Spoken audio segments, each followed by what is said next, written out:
नमस्कार दोस्तों, Radhe Radhe. Last lecture में हमने SQ7 स्टार्ट किया था। तो सबसे पहले हमने जो भी SQ7 में समझा था उसको हम एक बार देख लेते हैं। तो हमने देखा था कि SQ7 में SQ7 क्यों आया, क्वालिटी लाने के लिए आया कि ये जो भी काम करे, चाहे ऑडिट करे, रिव्यू करे, अश्योरेंस सर्विस दे या नॉन अश्योरेंस सर्विस, उनमें क्या होनी चाहिए, क्वालिटी आनी चाहिए। तो उसके लिए यहाँ पे 6 एलिमेंट्स बताए गए। अगर ये 6 एलिमेंट्स कोई भी फर्म फॉलो कर लेते, कोई भी CA फर्म फॉलो कर लेते, तो इससे क्या आ जाएगी, क्वालिटी आ जाएगी। क्या कहते हैं, leadership responsibilities, ethical requirements, acceptance and continuance of client relationship, human resources, engagement performance और मॉनिटरिंग। फिर लीडरशिप रेस्पॉन्सिबिलिटी में हमने देखा कि जो सीनियर पार्टनर है उसको क्या लेनी होगी, जिम्मेदारी लेनी होगी। किसके लिए, क्वालिटी के लिए। तो उसके लिए क्या करेगा, वो क्या करेगा, जो प्रमोशन के रिगार्डिंग पॉलिसीज बनाएगा वो कैसे बनाए, वो इस तरह से बनाए ताकि क्वालिटी आए, ट्रेनिंग वगैरह दे, और क्या करे, कभी भी पैसों को ज़्यादा महत्व ना दे। फिर हमने देखा एथिकल रिक्वायरमेंट, कुछ फंडामेंटल प्रिंसिपल्स फर्म को फॉलो करने होंगे। फर्म में जितने भी लोग हैं सभी CA उनको फॉलो करने होंगे। क्या क्या, integrity, objectivity, professional competence care, confidentiality और प्रोफेशनल बिहेवियर। फिर हमने देखा कि जो एश्योरेंस एंगेजमेंट्स होते हैं, जैसे ऑडिट, रिव्यू और अदर एश्योरेंस सर्विसेज, उन केसेज में क्या होता है, इंडिपेंडेंट रहकर काम करना होता है। उन केसेज में इंडिपेंडेंट रहकर काम करना बहुत ज़रूरी है। तो उसके लिए फर्म क्या करेगी, पहले सभी को इंडिपेंडेंस के बारे में कम्युनिकेट करेगी, और इंडिपेंडेंस के लिए जो भी खतरा आ रहा है उनका आइडेंटिफाई करेगी, और फिर क्या करेगी, उस खतरे को ख़त्म करने की कोशिश करेगी। कैसे, सेफगार्ड लगा के। फिर हमने देखा acceptance and continuance of client relationship कि अगर क्लाइंट से कोई काम आता है, कोई एंगेजमेंट आती है, तो क्या उसको दमादम एक्सेप्ट कर लेना चाहिए? नहीं, उसमें कुछ बातों का ध्यान रखना चाहिए कि जो क्लाइंट है उसकी ईमानदारी देखने की, क्लाइंट चोर तो नहीं है, अपनी औकात देखनी है, और ये देखना है कि इस क्लाइंट से जो काम है, क्या इस क्लाइंट से रिलेटेड हम एथिकल रिक्वायरमेंट्स को कंप्लाई कर पाएंगे कि नहीं कर पाएंगे। इंटीग्रिटी में हम क्या देखते हैं कि क्लाइंट की मार्केट में रेपुटेशन कैसी है, उसका धंधा कैसा है, लीगल तो नहीं है, क्लाइंट के जो ओनर्स है उनका एटीट्यूड, बर्ताव कैसा है, और वो कोई क्रिमिनल एक्टिविटी तो नहीं करता, वो हम पे कोई लिमिटेशन वगैरह तो नहीं लगा रहा। फिर हम अपनी औकात देखते हैं। औकात में क्या देखते हैं कि हमारी कितनी नॉलेज है, जो क्लाइंट जिस बिजनेस में डील करता है उसकी नॉलेज हमारी कितनी है, हमारा एक्सपीरियंस कितना है उस बिजनेस के रिगार्डिंग, और हमारे पास क्या सफिशिएंट टीम भी है। और जब एक्सपर्ट्स की हमें नीड होगी, जब हम कोई भी काम करते हैं तो हमें कई बार एक्सपर्ट्स की नीड होती है, तो क्या वो अवेलेबल हो जाएंगे, और क्या हम विद इन टाइम काम कंप्लीट कर भी पाएंगे कि नहीं कर पाएंगे। फिर हमने देखा कि बाद में, पहले तो उसने ऑडिट एक्सेप्ट कर ली थी, या कोई भी काम, कोई भी engagement, audit, review, other assurance engagement या non service engagement, non assurance engagement firm ने एक्सेप्ट कर लिया था। लेकिन बाद में पता चलता है कि क्लाइंट तो क्या है, क्रिमिनल एक्टिविटीज़ में एंगेज है, या उसका एटीट्यूड ख़राब है, या हमें ही नॉलेज नहीं है। तो हम क्या करेंगे, सबसे पहले तो डिस्कस करेंगे मैनेजमेंट TCWG से कि हम क्या क्या एक्शन ले सकते हैं। और अगर हम क्या करते हैं, अगर फर्म क्या करती है, विड्रॉ करती है, तो क्या करना पड़ेगा, जो विड्रॉ के बारे में और विड्रॉ क्यों किया गया है, ये सब किसको बताना पड़ेगा, TCWG को बताना पड़ेगा। और साथ ही साथ देखना पड़ेगा क्या हम पे कोई लीगल रेस्पॉन्सिबिलिटी है, क्या हम पे कोई लीगल रिक्वायरमेंट भी है, क्या किसी रेगुलेटरी अथॉरिटी को विड्रॉ के बारे में बताने की, ये भी चेक करना है। फिर ह्यूमन रिसोर्स देखते हैं कि क्या फर्म में सफिशिएंट ह्यूमन रिसोर्स है और वो क्या कैपेबल है क्या। उसके बाद हमने स्टार्ट किया था एंगेजमेंट परफॉर्मेंस, कि जो भी काम किया गया उसको रिव्यू करना। इसमें सबसे पहले हमने देखा review of engagement work, normal review. ये कौन करता है, मोर एक्सपीरियंस टीम मेंबर्स क्या करते हैं, जो लेस एक्सपीरियंस टीम मेंबर्स होते हैं उनके काम का रिव्यू करते हैं। जैसे जूनियर आर्टिकल्स का काम कौन करेगा, सीनियर आर्टिकल्स रिव्यू कर देंगे। उनका काम कौन करेगा, CA एम्प्लॉय रिव्यू कर देंगे। इन सबके कामों कौन कर देगा, एंगेजमेंट पार्टनर रिव्यू करेगा। अब रिव्यू में क्या रिव्यू किया जाता है, ये देखा जाता है कि जो जूनियर लोग हैं क्या उन्होंने स्टैंडर्ड्स के अकॉर्डिंग, लीगल रेगुलेटरी रिक्वायरमेंट्स के अकॉर्डिंग काम तो किया है ना, ये देखा जाता है। जो उनको सिग्निफिकेंट मैटर्स मिले थे उनमें उन्होंने क्या करा, उनमें उन्होंने क्या खुद ही डिसीजन ले लिया या फिर सीनियर से कंसल्टेशन ली थी, ये चेक किया जाएगा। और उन्होंने जो भी काम किया, क्या उन्होंने वर्किंग पेपर्स में डॉक्यूमेंट किया, ये देखा जाएगा। और देखा जाएगा कि जो भी उन्होंने ड्राफ्ट रिपोर्ट में अपना ओपिनियन दिया है, चाहे मॉडिफाइड दिया हो या अनमॉडिफाइड, उसके रिगार्डिंग क्या उन्होंने पर्याप्त एविडेंस ऑब्टेन किए कि नहीं करे। और देखा जाएगा क्या उनके काम के बेस पर क्या हमारा ऑब्जेक्टिव अचीव हो रहा है कि नहीं हो रहा, कि जूनियर्स ने जो भी काम करा है उनके बेस पर हमारा पूरा जो ऑब्जेक्टिव होता है, जैसे ऑडिट का ऑब्जेक्टिव होता है रीजनेबल एश्योरेंस, रिव्यू का ऑब्जेक्टिव होता है रिव्यू सर्विसेज का लिमिटेड एश्योरेंस, वो ऑब्जेक्टिव अचीव हो रहा है कि नहीं हो रहा। ये सब क्या था, रिव्यू करना था, इनको सीनियर्स को रिव्यू करना था। अब हम आगे स्टार्ट करते हैं।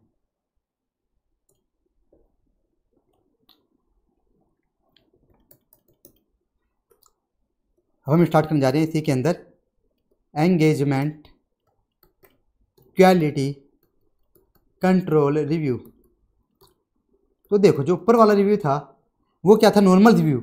वो सभी केसेज में होगा, चाहे कोई CA ऑडिट कर रहा हो, रिव्यू सर्विस दे रहा हो, अदर एश्योरेंस सर्विस दे रहा हो या नॉन एश्योरेंस, सभी केसेज में होता है। ये नॉर्मल रिव्यू होता है। ये कौन करता है, जो सीनियर मेंबर्स होते हैं वो क्या करते हैं, अपने जूनियर्स का काम क्या कर लेते हैं, रिव्यू कर लेते हैं कि उन्होंने काम अच्छे से तो कराना। मतलब टीम का रिव्यू होता है। जो टीम काम करने गई है, वो क्या करती है, एक दूसरे को काम को रिव्यू कर लेती है। जो सीनियर होते हैं वो अपने जूनियर का काम का रिव्यू कर लेते हैं। ये एंगेजमेंट क्वालिटी कंट्रोल रिव्यू क्या है, तो इसको करने से क्या होगा, क्वालिटी और अच्छी होगी। इसको करने से क्या होगा, क्वालिटी और अच्छी होगी। तो सबसे पहले हम देखते हैं कि इसको करने की कहाँ पे रिक्वायरमेंट है, कहाँ पे किया जाएगा रिक्वायरमेंट। तो देखो लिस्टेड एंटिटीज की बात करें तो लिस्टेड एंटिटीज की अगर ऑडिट की बात करें, लिस्टेड एंटिटीज की ऑडिट में ये मैंडेटरी है। और एनी अदर एंगेजमेंट्स की बात करें तो ये क्या है, ऑप्शनल है। हम क्या देख रहे हैं, एंगेजमेंट क्वालिटी कंट्रोल रिव्यू। इससे क्या होगी, क्वालिटी और अच्छी होगी। इससे क्या होगी, काम की क्वालिटी और अच्छी होगी। तो क्या बोला गया कि अगर फर्म क्या कर रही है, लिस्टेड एंटिटीज की ऑडिट कर रही है, किनकी, लिस्टेड कंपनी की ऑडिट कर रही है, तो वहाँ पे तो मैंडेटरी करवाना ही है। क्या करवाना है, एंगेजमेंट क्वालिटी कंट्रोल रिव्यू वहाँ पे तो होना ही चाहिए। किसमें, लिस्टेड कंपनी की ऑडिट कर रहे हो तो वहाँ पे तो क्या होना चाहिए, एंगेजमेंट क्वालिटी कंट्रोल रिव्यू होना ही होना चाहिए। लेकिन बाकी अदर एंगेजमेंट है उनमें क्या ऑप्शनल है, उसमें क्या ये ऑप्शनल है, वहाँ पे मैंडेटरी नहीं है। वहाँ पे अगर आपकी मर्जी है तो करवा लो। लेकिन आपको लगता है कि भाई, आपको लगता है कि हम तो एकदम क्वालिटी वाला काम देते हैं, हम तो बड़ी फर्म है, हम तो क्या करेंगे, एकदम क्वालिटी वाला काम देंगे, तो आप क्या कर सकते हो, आपकी मर्जी है तो आप करवा सकते हो। लेकिन जब आप क्या कर रहे हो, लिस्टेड एंटिटीज की ऑडिट कर रहे हो, क्या कर रहे हो, वो भी ऑडिट कर रहे हो, तब क्या है, ये engagement quality control review mandatory है। मान लो कि आप लिस्टेड एंटिटीज में क्या कर रहे हो, अदर एश्योरेंस सर्विस दे रहे हो, तो वहाँ पे बताओ क्या engagement quality control review mandatory है या ऑप्शनल है। वहाँ पे क्या ऑप्शनल, मैंने क्या बोला, अदर एश्योरेंस सर्विस। ये कहाँ पे बता मैंडेटरी है, लिस्टेड एंटिटीज की ओनली ऑडिट में। कहाँ पे मैंडेटरी है, ओनली ऑडिट में। जब फर्म क्या कर रही है, किसी लिस्टेड कंपनी की ऑडिट कर रही है, तो वहाँ पे तो क्या होना चाहिए, एंगेजमेंट क्वालिटी कंट्रोल रिव्यू होना ही चाहिए। अब आप बोलोगे होता क्या है इसके अंदर, तो वो हम देखने जा रहे हैं।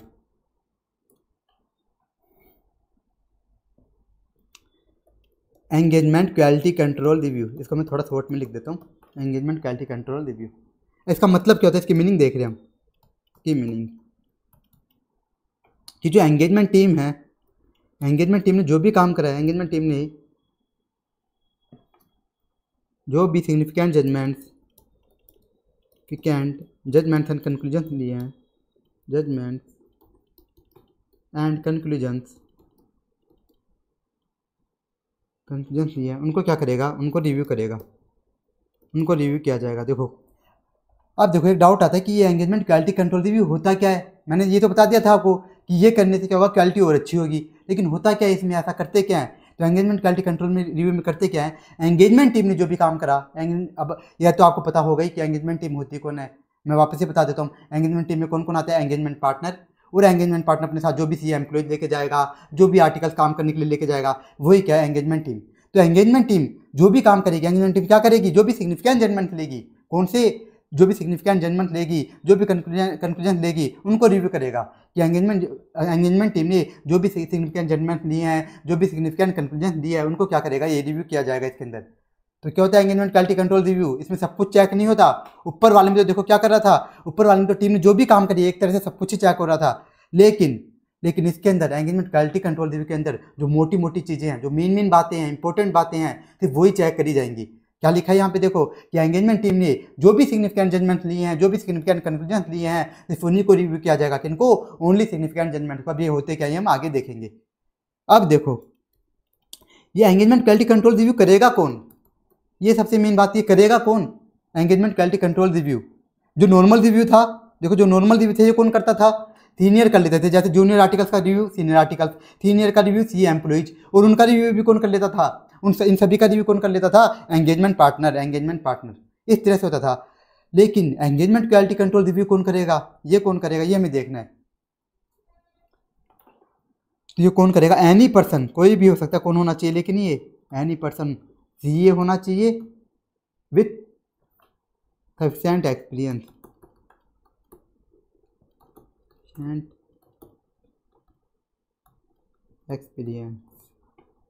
और साथ ही साथ ये जो है, ये एंगेजमेंट टीम का पार्ट भी नहीं होना चाहिए, एंगेजमेंट टीम का पार्ट नहीं होना चाहिए। अब देखो कि एंगेजमेंट क्वालिटी कंट्रोल रिव्यू करेगा कौन आएगा ये एंगेजमेंट क्वालिटी कंट्रोल रिव्यू करने, कहाँ पे करना है बताओ, कहाँ पे मैंडेटरी होता है एंगेजमेंट क्वालिटी कंट्रोल रिव्यू करवाना। लिस्टेड एंटिटीज़ की ऑडिट, अगर फर्म क्या कर रही है, किसी लिस्टेड एंटिटीज़ की, लिस्टेड कंपनीज की ऑडिट कर रही है, तो वहाँ पे ये मैंडेटरी है। फिर हमने देखा कि इसके अंदर करते क्या है, इसमें जो भी सिग्निफिकेंट जजमेंट देती है एंगेजमेंट टीम, उनका रिव्यू किया जाता है कि उन्होंने सही से तो लिए है ना सिग्निफिकेंट जजमेंट, ये चेक किया जाता है। उसके बाद ये करेगा कौन, तो बोला गया कोई भी बंदा कर सकता है, क्या होना चाहिए, लेकिन वो सीए होना चाहिए और उसके पास सफिशिएंट एक्सपीरियंस होना चाहिए, कोई भी कर सकता है। लेकिन एक बात बोल दी यहाँ पे, वो क्या नहीं होना चाहिए, एंगेजमेंट टीम का पार्ट नहीं होना चाहिए। क्या नहीं होना चाहिए, वो एंगेजमेंट टीम का पार्ट नहीं होना चाहिए, और कोई भी कर सकता है, मतलब उसका पार्टनर भी, इवन यानी पार्टनर भी कर सकता है फर्म का। मान लो एक फर्म है ABC एसोसिएट्स, इसमें पार्टनर एक क्या है, पार्टनर मान लो यहाँ पे एंगेजमेंट पार्टनर है, पार्टनर ए क्या है, उस ऑडिट के लिए क्या है, लिस्टेड एंटिटी के ऑडिट के लिए मान लो आप एंगेजमेंट पार्टनर है, तो यानी इवन पार्टनर भी क्या बन सकता है, इवन पार्टनर भी क्या बन सकता है, एंगेजमेंट क्वालिटी कंट्रोल रिव्यूअर बन सकता है। क्योंकि मैंने क्या लिखा, वो एंगेजमेंट टीम का पार्ट नहीं होना चाहिए। अब बताओ पार्टनर भी क्या एंगेजमेंट टीम का पार्ट है? एंगेजमेंट टीम में कौन कौन आता है, एंगेजमेंट पार्टनर आता है, और वो अपने साथ जो सीए एम्प्लॉय ले जाएगा वो, और आर्टिकल्स आएंगे, यानी बी नहीं आएगा। तो बी कौन बन सकता है, एंगेजमेंट क्वालिटी कंट्रोल रिव्यूअर बन सकता है। तो अब हम क्या करते हैं कि एग्जाम्पल लेते हैं जिसे और अच्छे से समझ आएगा। एक एग्जाम्पल लेते हैं इसे और अच्छे से समझ आ जाएगा। एग्जाम्पल देखो आप, ये एक ABC एंड कंपनी, ये क्या है, सीए फर्म है, ये क्या है, सीए फर्म। इसके पास क्या, इसके पास राम लिमिटेड, जो कि क्या एक लिस्टेड एंटिटी, ये क्या है, एक लिस्टेड एंटिटी राम लिमिटेड, इसकी ऑडिट आई, इसके पास क्या ही ऑडिट, बताओ क्या दिया, लिस्टेड एंटिटी की, वो भी क्या दिया, ऑडिट आ रही है, रिव्यू सर्विस नहीं आ रही, नहीं अदर एश्योरेंस सर्विस आ रही, क्या आ रही है, ऑडिट आ रही है। तो ऐसे केस में बताओ क्या करना मैंडेटरी होगा, एंगेजमेंट क्वालिटी कंट्रोल रिव्यू करवाना मैंडेटरी होगा। तो अब आगे देखो, अब मान लो इस ऑडिट का जो एंगेजमेंट पार्टनर है, इसमें कौन है, एंगेजमेंट पार्टनर है पार्टनर ए। मान लो पार्टनर ए क्या है, एंगेजमेंट पार्टनर। एंगेजमेंट पार्टनर कौन होता है, जो इस एंगेजमेंट के लिए क्या है, इस पर्टिकुलर एंगेजमेंट के लिए रेस्पॉन्सिबल है। तो यहाँ पे कौन है, वो पार्टनर ए है। फिर आगे देखो, अब देखो एंगेजमेंट क्वालिटी कंट्रोल रिव्यूअर कौन हो सकता है, वो देखो यहाँ पे, ये था मीन इस एग्जांपल का मकसद कि एंगेजमेंट क्वालिटी कंट्रोल रिव्यूअर कौन कौन बन सकता है, बताओ कौन कौन बन सकता है एंगेजमेंट क्वालिटी कंट्रोल रिव्यूअर। तो मे बी कौन कौन हो सकता है, ये पार्टनर ए, कौन हो सकता है, partner B, sorry partner B. Partner A तो बन ही नहीं सकता, क्यों नहीं बन सकता, पार्टनर ए क्या है, देखो टीम का पार्ट है, मैंने कहा एंगेजमेंट टीम का जो पार्ट है, जो भी बंदा एंगेजमेंट टीम का पार्ट है, वो कभी भी एंगेजमेंट क्वालिटी कंट्रोल रिव्यूअर नहीं बन सकता। एंगेजमेंट टीम में कौन कौन आता है, एंगेजमेंट पार्टनर, वो अपने जो वो जो भी अपने सीनियर एम्प्लॉय साथ में ले जाएगा वो आएंगे, और जो आर्टिकल से जाएगा साथ में वो आएंगे, तो वो कभी भी नहीं बन सकते। यहाँ पे बताओ क्या पार्टनर बी एंगेजमेंट का पार्ट है, एंगेजमेंट टीम का, यहाँ पे नहीं है, तो ये बन सकता है। पार्टनर सी ये भी बन सकता है, और एनी अदर सी, ये और एनी अदर सी भी बन सकता है। ऐसा नहीं कि पार्टनर ही बनेंगे, एनी अदर सी भी बन सकता है, क्योंकि कुछ स्टूडेंट को कन्फ्यूजन हो जाता है कि सर पार्टनर ही होगा, नहीं पार्टनर ही जरूरी नहीं है, और कोई दूसरा सीए भी हो सकता है, एनी अदर सीए, बस क्या होना चाहिए उसके पास, सफिशिएंट एक्सपीरियंस। मतलब एनी अदर सीए का मतलब किसी दूसरी फर्म का सीए भी क्या बन सकता है, एंगेजमेंट क्वालिटी कंट्रोल रिव्यूअर, उसके पास बस क्या होना चाहिए, सफिशिएंट एक्सपीरियंस होना चाहिए। लेकिन बट पार्टनर ए नहीं बन सकता, लेकिन बट पार्टनर ए नहीं बन सकता। कौन कौन बन सकता है बताओ, engagement quality control reviewer, partner B भी बन सकता है, पार्टनर सी भी बन सकता है। क्यों बन सकते हैं, ये सीए भी हैं, सफिशिएंट एक्सपीरियंस भी है इनके पास, और ये एंगेजमेंट टीम के पार्ट भी नहीं है इस कारण से। और एनी अदर सी भी बन सकता है जिसके पास सफिशिएंट एक्सपीरियंस नहीं है, बस वो भी क्या नहीं होना चाहिए, एंगेजमेंट टीम का पार्ट नहीं होना चाहिए। लेकिन यहाँ पे जो पार्टनर ए है ये क्या नहीं बन सकता, एंगेजमेंट क्वालिटी कंट्रोल रिव्यूअर नहीं बन सकता। अब देखो हम स्टार्ट करते हैं मेन पॉइंट।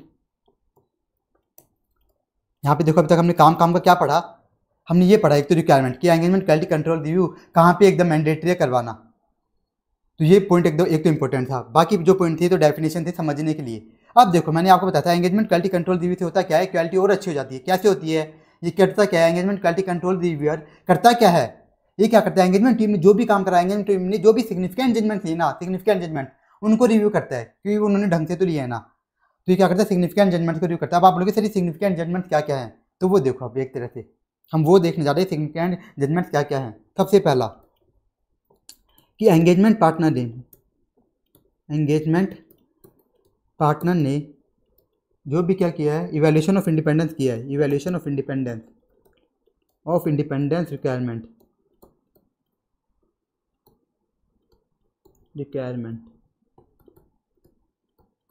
उसे रिव्यू करेगा। ध्यान से देखो क्या बोलते हैं, पहला पॉइंट, इसे क्या करना होता है बताओ, एंगेजमेंट क्वालिटी कंट्रोल रिव्यूअर को क्या रिव्यू करना होता है, एंगेजमेंट क्वालिटी कंट्रोल रिव्यू के अंदर क्या रिव्यू किया जाता है? Significant judgement.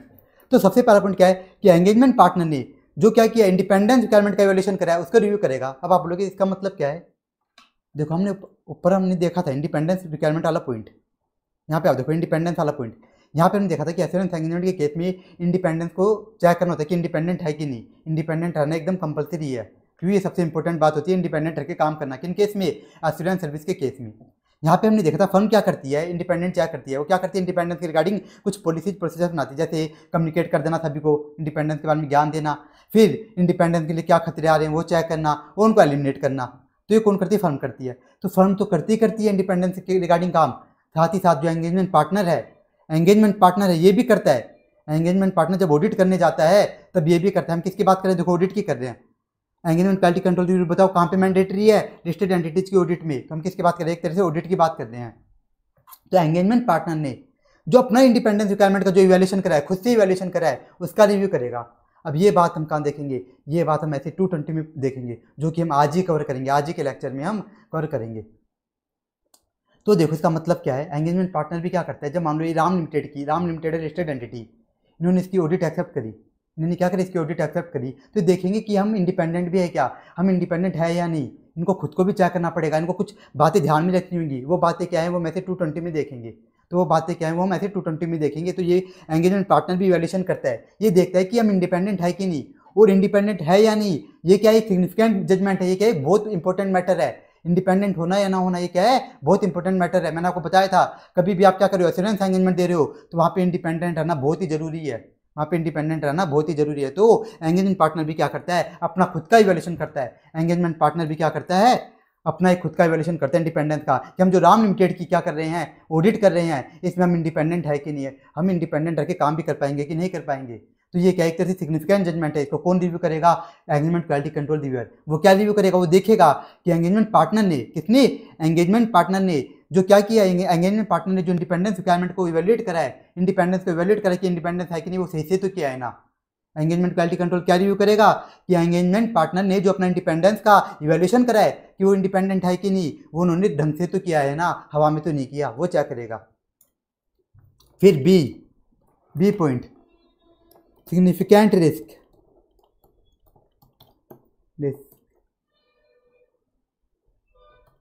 एंड रेस्पॉन्सेज, इनको रिव्यू करेगा।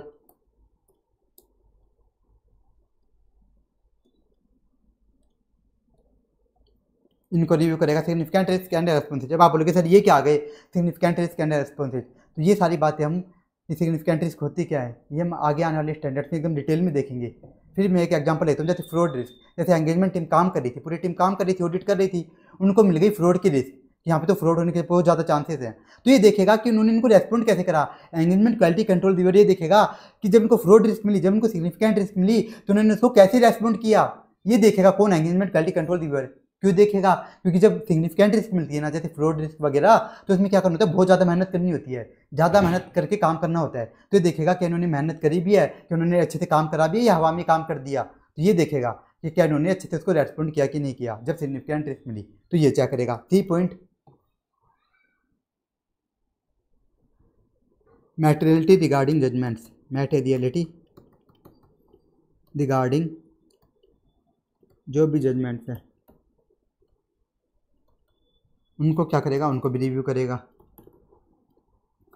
अब देखो जो मैटेरियलिटी होती है ये बहुत सिग्निफिकेंट जजमेंट है। अब आपको ये समझ नहीं आ रहा होगा, ये भी हम आगे आने वाले स्टैंडर्ड में एकदम डिटेल में देखेंगे कि क्या होता है। एंगेजमेंट टीम जब काम करती है तो उनको सबसे पहले एक मैटेरियलिटी निकालनी पड़ती है, एक मैटेरियलिटी कैलकुलेट करनी पड़ती है, उसी के बेस पे क्या होता है, सारा काम होता है। अगर वो मैटेरियलिटी गलत कैलकुलेट करते हैं तो उसके बेस पे काम ही नहीं हो सकता, गलत काम होगा पूरा का पूरा। तो मैटेरियलिटी के बिना कभी काम हो ही नहीं सकता, ये कैलकुलेट किए बिना। तो क्या करते हैं एंगेजमेंट टीम, मैटेरियलिटी कैलकुलेट करती है। तो जो एंगेजमेंट क्वालिटी कंट्रोल रिव्यूअर है वो क्या करेगा, वो देखेगा कि इन्होंने जो मैटेरियलिटी कैलकुलेट की है, इन्होंने जो एंगेजमेंट टीम ने जो मैटेरियलिटी कैलकुलेट करी है वो सही तो की है ना, ऐसे कुछ भी तो नहीं कर दी, गलत तो नहीं कर दी, वो चेक करेगा। तो ये भी क्या एक सिग्निफिकेंट जजमेंट है। और ये हम कहाँ पढ़ते हैं डिटेल में, ये हम आगे आने वाले स्टैंडर्ड्स में पढ़ेंगे कि मैटेरियलिटी कैसे कैलकुलेट करी जाती है, कई सारी कैलकुलेशन करनी होती है, उसके बाद मैटेरियलिटी निकलती है। तो एंगेजमेंट क्वालिटी कंट्रोल रिव्यूअर को क्या देखना है कि एंगेजमेंट टीम ने जो मैटेरियलिटी कैलकुलेट करी है वो सही तो करी है ना, एक बार वापस से दिखा देता हूँ मैं। देखो एंगेजमेंट क्वालिटी कंट्रोल रिव्यू में हम करते क्या है, एंगेजमेंट क्वालिटी कंट्रोल रिव्यू में हम करते क्या है, एंगेजमेंट टीम ने जो भी सिग्निफिकेंट जजमेंट लिया है उनको रिव्यू करते हैं। एंगेजमेंट टीम जो भी सिग्निफिकेंट जजमेंट करती है, मतलब जो भी इंपॉर्टेंट काम करती है उनको रिव्यू करते हैं। तो ये क्या है, मैटेरियलिटी निकालना मैंने कहा होता है बहुत इंपॉर्टेंट काम होता है, इसके बिना तो काम हो ही नहीं सकता, इसके बिना तो ऑडिट हो ही नहीं सकती। तो क्या देखेगा, जो इन्होंने मैटेरियलिटी कैलकुलेट करी है वो सही तो की है ना, उसको रिव्यू करेगा। फिर डी कि जो मिस स्टेटमेंट्स मिली हैं वो मैटेरियल है कि नहीं, ये चेक करेगा। कितनी सिग्निफिकेंट है ये चेक करेगा। कौन, एंगेजमेंट क्वालिटी कंट्रोल दी, और ये चेक करेगा जो भी इनको मिस स्टेटमेंट मिली है, जो भी गलतियां मिली हैं वो कितनी सिग्निफिकेंट है, वो कितनी मैटेरियल है, ये चेक करेगा। ई मैटर्स कम्युनिकेटेड टू TCWG और नोट। और क्या देखेगा बताओ एंगेजमेंट क्वालिटी कंट्रोल रिव्यूअर। अब देखो ये देखेगा कि अबाउट जितने भी मैटर थे, जितने भी सिग्निफिकेंट ये मैटर थे कि एंगेजमेंट पार्टनर ने अपना जो इंडिपेंडेंस का वैल्यूएशन किया, जो उनको सिग्निफिकेंट रिस्क मिली, जो उन्होंने मैटेरियलिटी निकाली, जो उनको बड़ी गलतियां मिली, कि ये सब मैटर इन्होंने TCWG को कम्युनिकेट किए कि नहीं किए। अब आप बोलोगे सर ये क्यों देख रहा है, ये कि एंगेजमेंट क्वालिटी कंट्रोल ऐसा क्यों देख रहा है कि एंगेजमेंट टीम ने ये सभी मैटर्स ए से लेकर डी तक के सारे मैटर्स TCWG को कम्युनिकेट किए कि नहीं किए, ऐसा क्यों देख रहा है। तो देखो ये भी हम आगे आने वाले स्टैंडर्ड्स में देखेंगे कि स्टैंडर्ड आएगा ऐसे 260। वो बोलते हैं जितने भी सिग्निफिकेंट मैटर्स होते हैं ये सब क्या करने होते हैं, TCWG को कम्युनिकेट करने होते हैं। तो इस कारण से एंगेजमेंट क्वालिटी कंट्रोल रिव्यूअर देखेगा कि सभी के सभी सिग्निफिकेंट मैटर्स कौन से, ए से लेकर डी तक के सभी के सभी सिग्निफिकेंट मैटर्स TCWG को इन्होंने कम्युनिकेट करे कि नहीं करे, इन्होंने एंगेजमेंट टीम ने। तो एंगेजमेंट क्वालिटी कंट्रोल रिव्यूअर क्या रिव्यू करेगा कि एंगेजमेंट टीम ने जितने भी सिग्निफिकेंट मैटर थे, सिग्निफिकेंट जजमेंट थे, इन्होंने TCWG को कम्युनिकेट करे कि नहीं करे, TCWG के साथ डिस्कस करे कि नहीं करे, ये भी ये चेक करेगा। अब ये सारे पॉइंट इसमें देखो ज़्यादातर ऐसे पॉइंट्स हैं जो आप आगे आने वाले स्टैंडर्ड्स में अच्छे से देखोगे, तब आपको ये वाला टॉपिक बहुत ईजी लगेगा। अभी क्या करना पड़ रहा है, अभी मैं आपको थोड़ा समरी में ब्रीफ में बता रहा हूँ जिससे कि आपको ज़्यादा दिक्कत ना आए।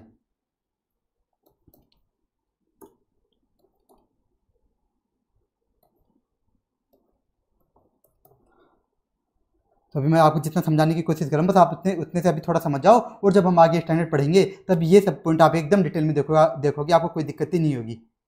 तो बस को क्या करना है, एक तरह से बस ये समझो एंगेजमेंट क्वालिटी कंट्रोल रिव्यूअर को क्या देखना है, एंगेजमेंट टीम ने जो भी सिग्निफिकेंट काम करे ना, सिग्निफिकेंट जजमेंट दिया है उनको चेक करेगा। सिग्निफिकेंट जजमेंट कौन कौन से होंगे, इंडिपेंडेंस को चेक करना, ये क्या बताओ सिग्निफिकेंट जजमेंट।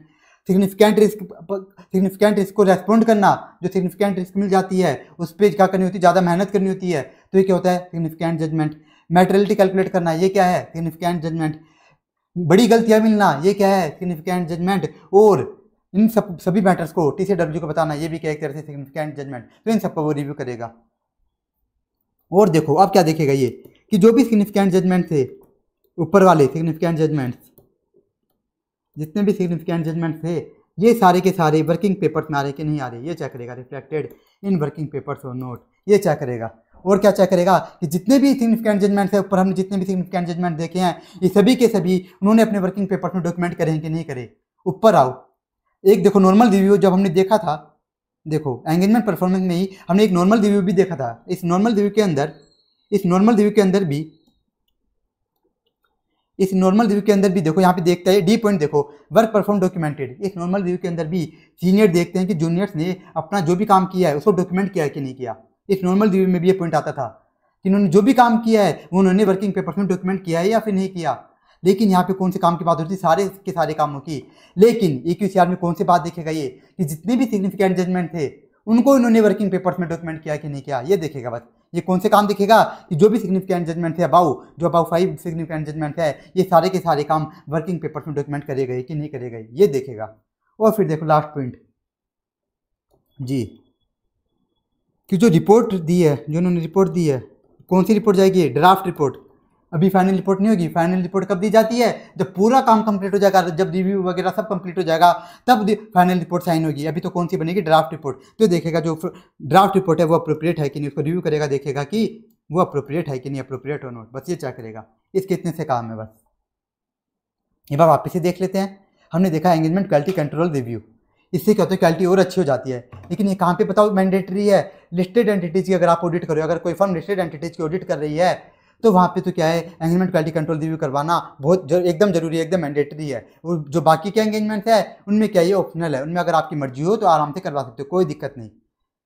फिर एंगेजमेंट क्वालिटी कंट्रोल रिव्यू में होता क्या है, ये करता क्या है, एंगेजमेंट क्वालिटी कंट्रोल रिव्यू में होता क्या है, एंगेजमेंट टीम जो भी काम करती है, एंगेजमेंट टीम जो भी काम करती है, मतलब एंगेजमेंट टीम जो भी सिग्निफिकेंट जजमेंट लेती है उनको रिव्यू किया जाता है कि वो जो सिग्निफिकेंट जजमेंट लिए गए हैं वो सही तो है ना।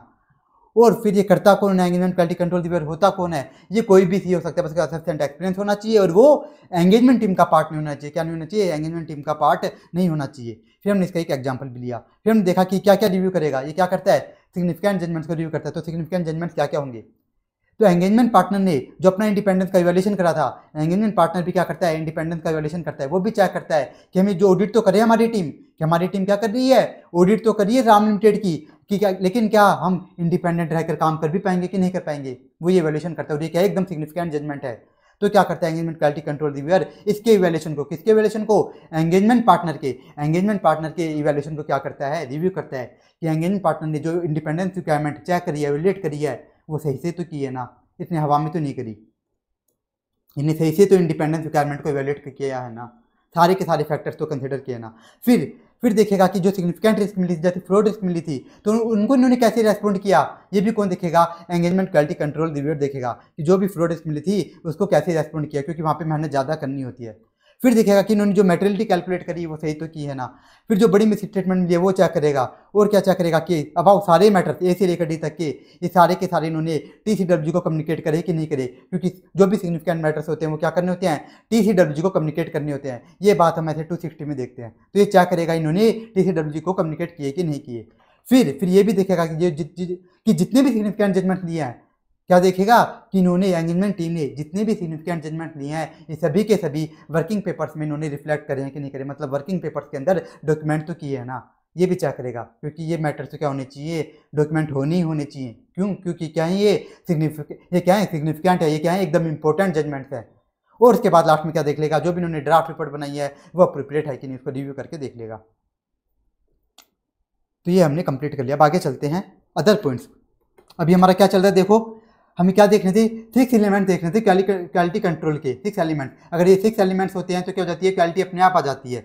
जिसमें से हमारा 5th चल रहा है, कौन सा चल रहा है, 5th एलिमेंट चल रहा है, कौन सा, जो कि ये एंगेजमेंट परफॉर्मेंस। इसमें क्या किया जाता है, काम को रिव्यू किया जाता है और डॉक्यूमेंट किया जाता है, काम को रिव्यू किया जाता है और जो भी काम किया जाता है उसको डॉक्यूमेंट किया जाता है।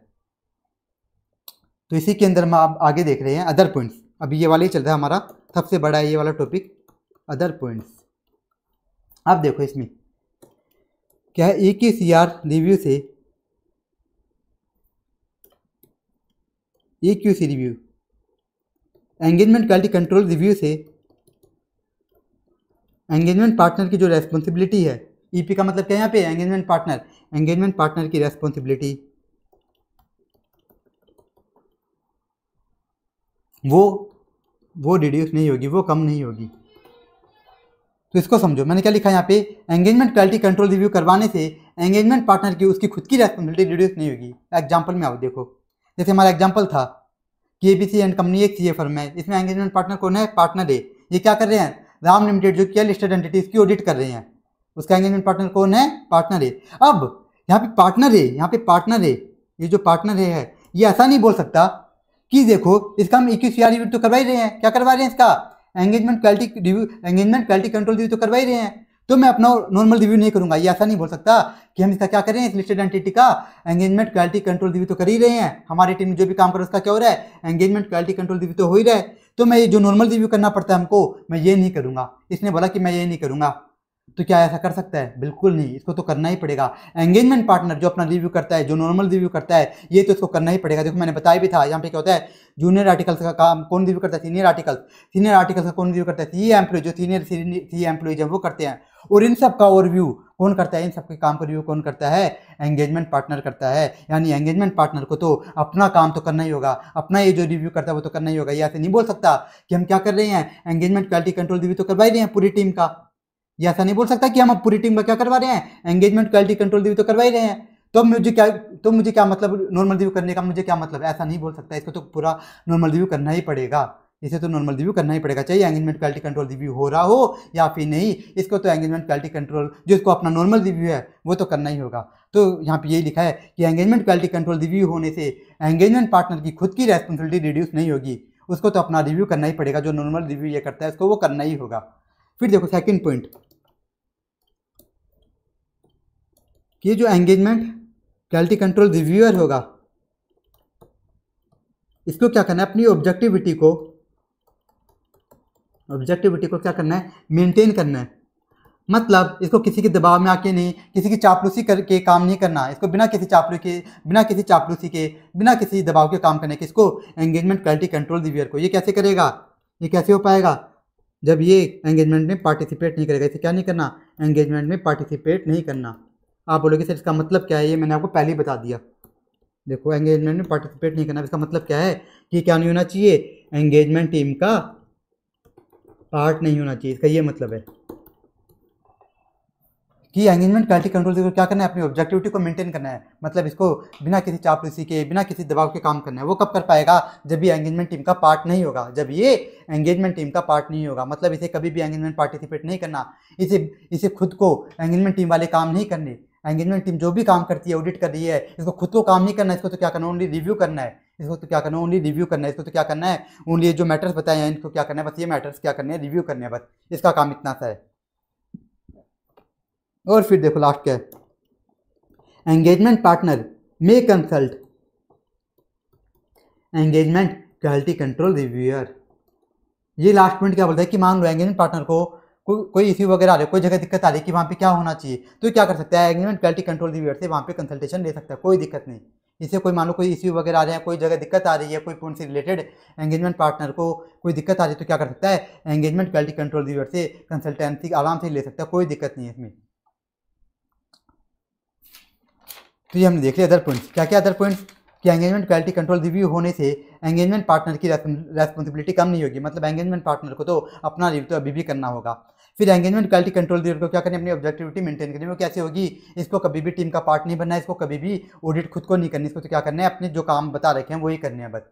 और ये क्या बताया गया, अगर एंगेजमेंट पार्टनर को कोई जगह दिक्कत आ रही है, कोई मैटर में दिक्कत हो रही है, तो वो क्या कर सकता है, एंगेजमेंट क्वालिटी कंट्रोल रिव्यूअर से सलाह ले सकता है, उसमें भी कोई दिक्कत नहीं है। अगर एंगेजमेंट पार्टनर को किसी मैटर में कोई दिक्कत आ रही है, तो क्या कर सकता है, एंगेजमेंट क्वालिटी कंट्रोल रिव्यूअर से सलाह ले सकता है, इसमें कोई भी दिक्कत नहीं है, कोई मनाही नहीं है यहाँ पर। फिर देखो हमने देखो इसमें 2 पॉइंट देखे अब तक। क्या क्या देखा है, पहला पॉइंट देखा नॉर्मल रिव्यू, फिर हमने देखा एंगेजमेंट क्वालिटी कंट्रोल रिव्यू, उसके बाद हमने कुछ अदर पॉइंट्स देखे छोटे छोटे। और अब देखो थर्ड पॉइंट आ जाओ। अभी जो पॉइंट्स हम देखने जा रहे हैं एकदम इजी पॉइंट्स हैं, जितने भी पॉइंट्स हैं इनमें सबसे जो मुश्किल पॉइंट थे कौन से थे, एक तो पहला पॉइंट नॉर्मल रिव्यू वाला और second point engagement quality control review वाला। पूरे स्टैंडर्ड में बस यही 2 मुश्किल टॉपिक्स हैं, वो पूरा स्टैंडर्ड एकदम ईजी है। अब देखो थर्ड पॉइंट क्या है, एकदम ईजी पॉइंट है, differences of opinion. Differences of opinion, तो देखो डिफरेंस ऑफ ओपिनियन आ जाता है तो क्या करना है, report issued only after resolution of differences, only after resolution of differences। एक पॉइंट और है, कल ये देखते हैं।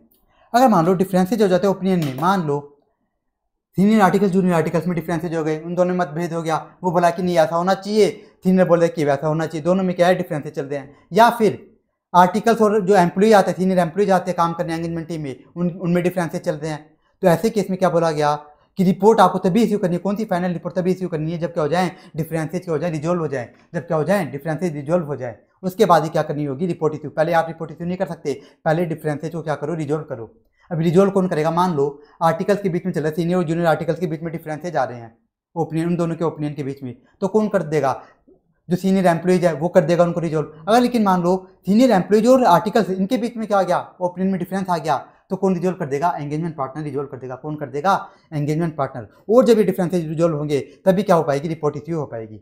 फिर एक पॉइंट हो रहा है देखो इसमें, if recommendation of AQCR engagement quality control reviewer not accepted by engagement partner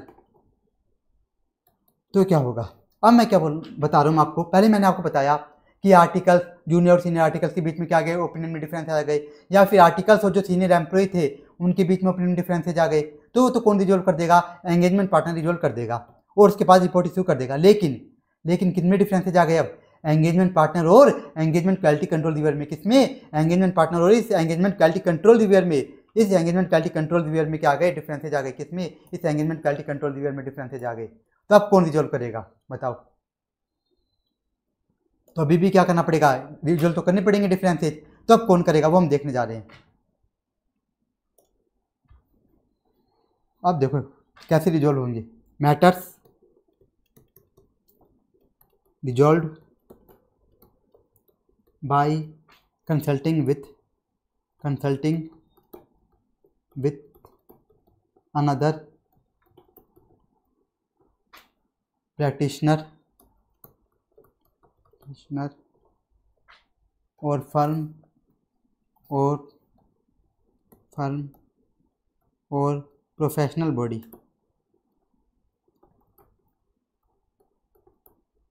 आज देखो डिफरेंसेस किसके बीच में आ रहे हैं, डिफरेंसेस किनके ओपिनियन के बीच में आ रहे हैं, एंगेजमेंट पार्टनर और एंगेजमेंट क्वालिटी कंट्रोल रिव्यूअर। जैसे मान लो एंगेजमेंट क्वालिटी कंट्रोल रिव्यूअर ने बोला कि तुमने जो मेटेरियलिटी निकाली है ना ये गलत निकाली है, लेकिन एंगेजमेंट पार्टनर बोल रहा है कि मैंने तो एकदम सही निकाली, एकदम सही कैलकुलेट करी है।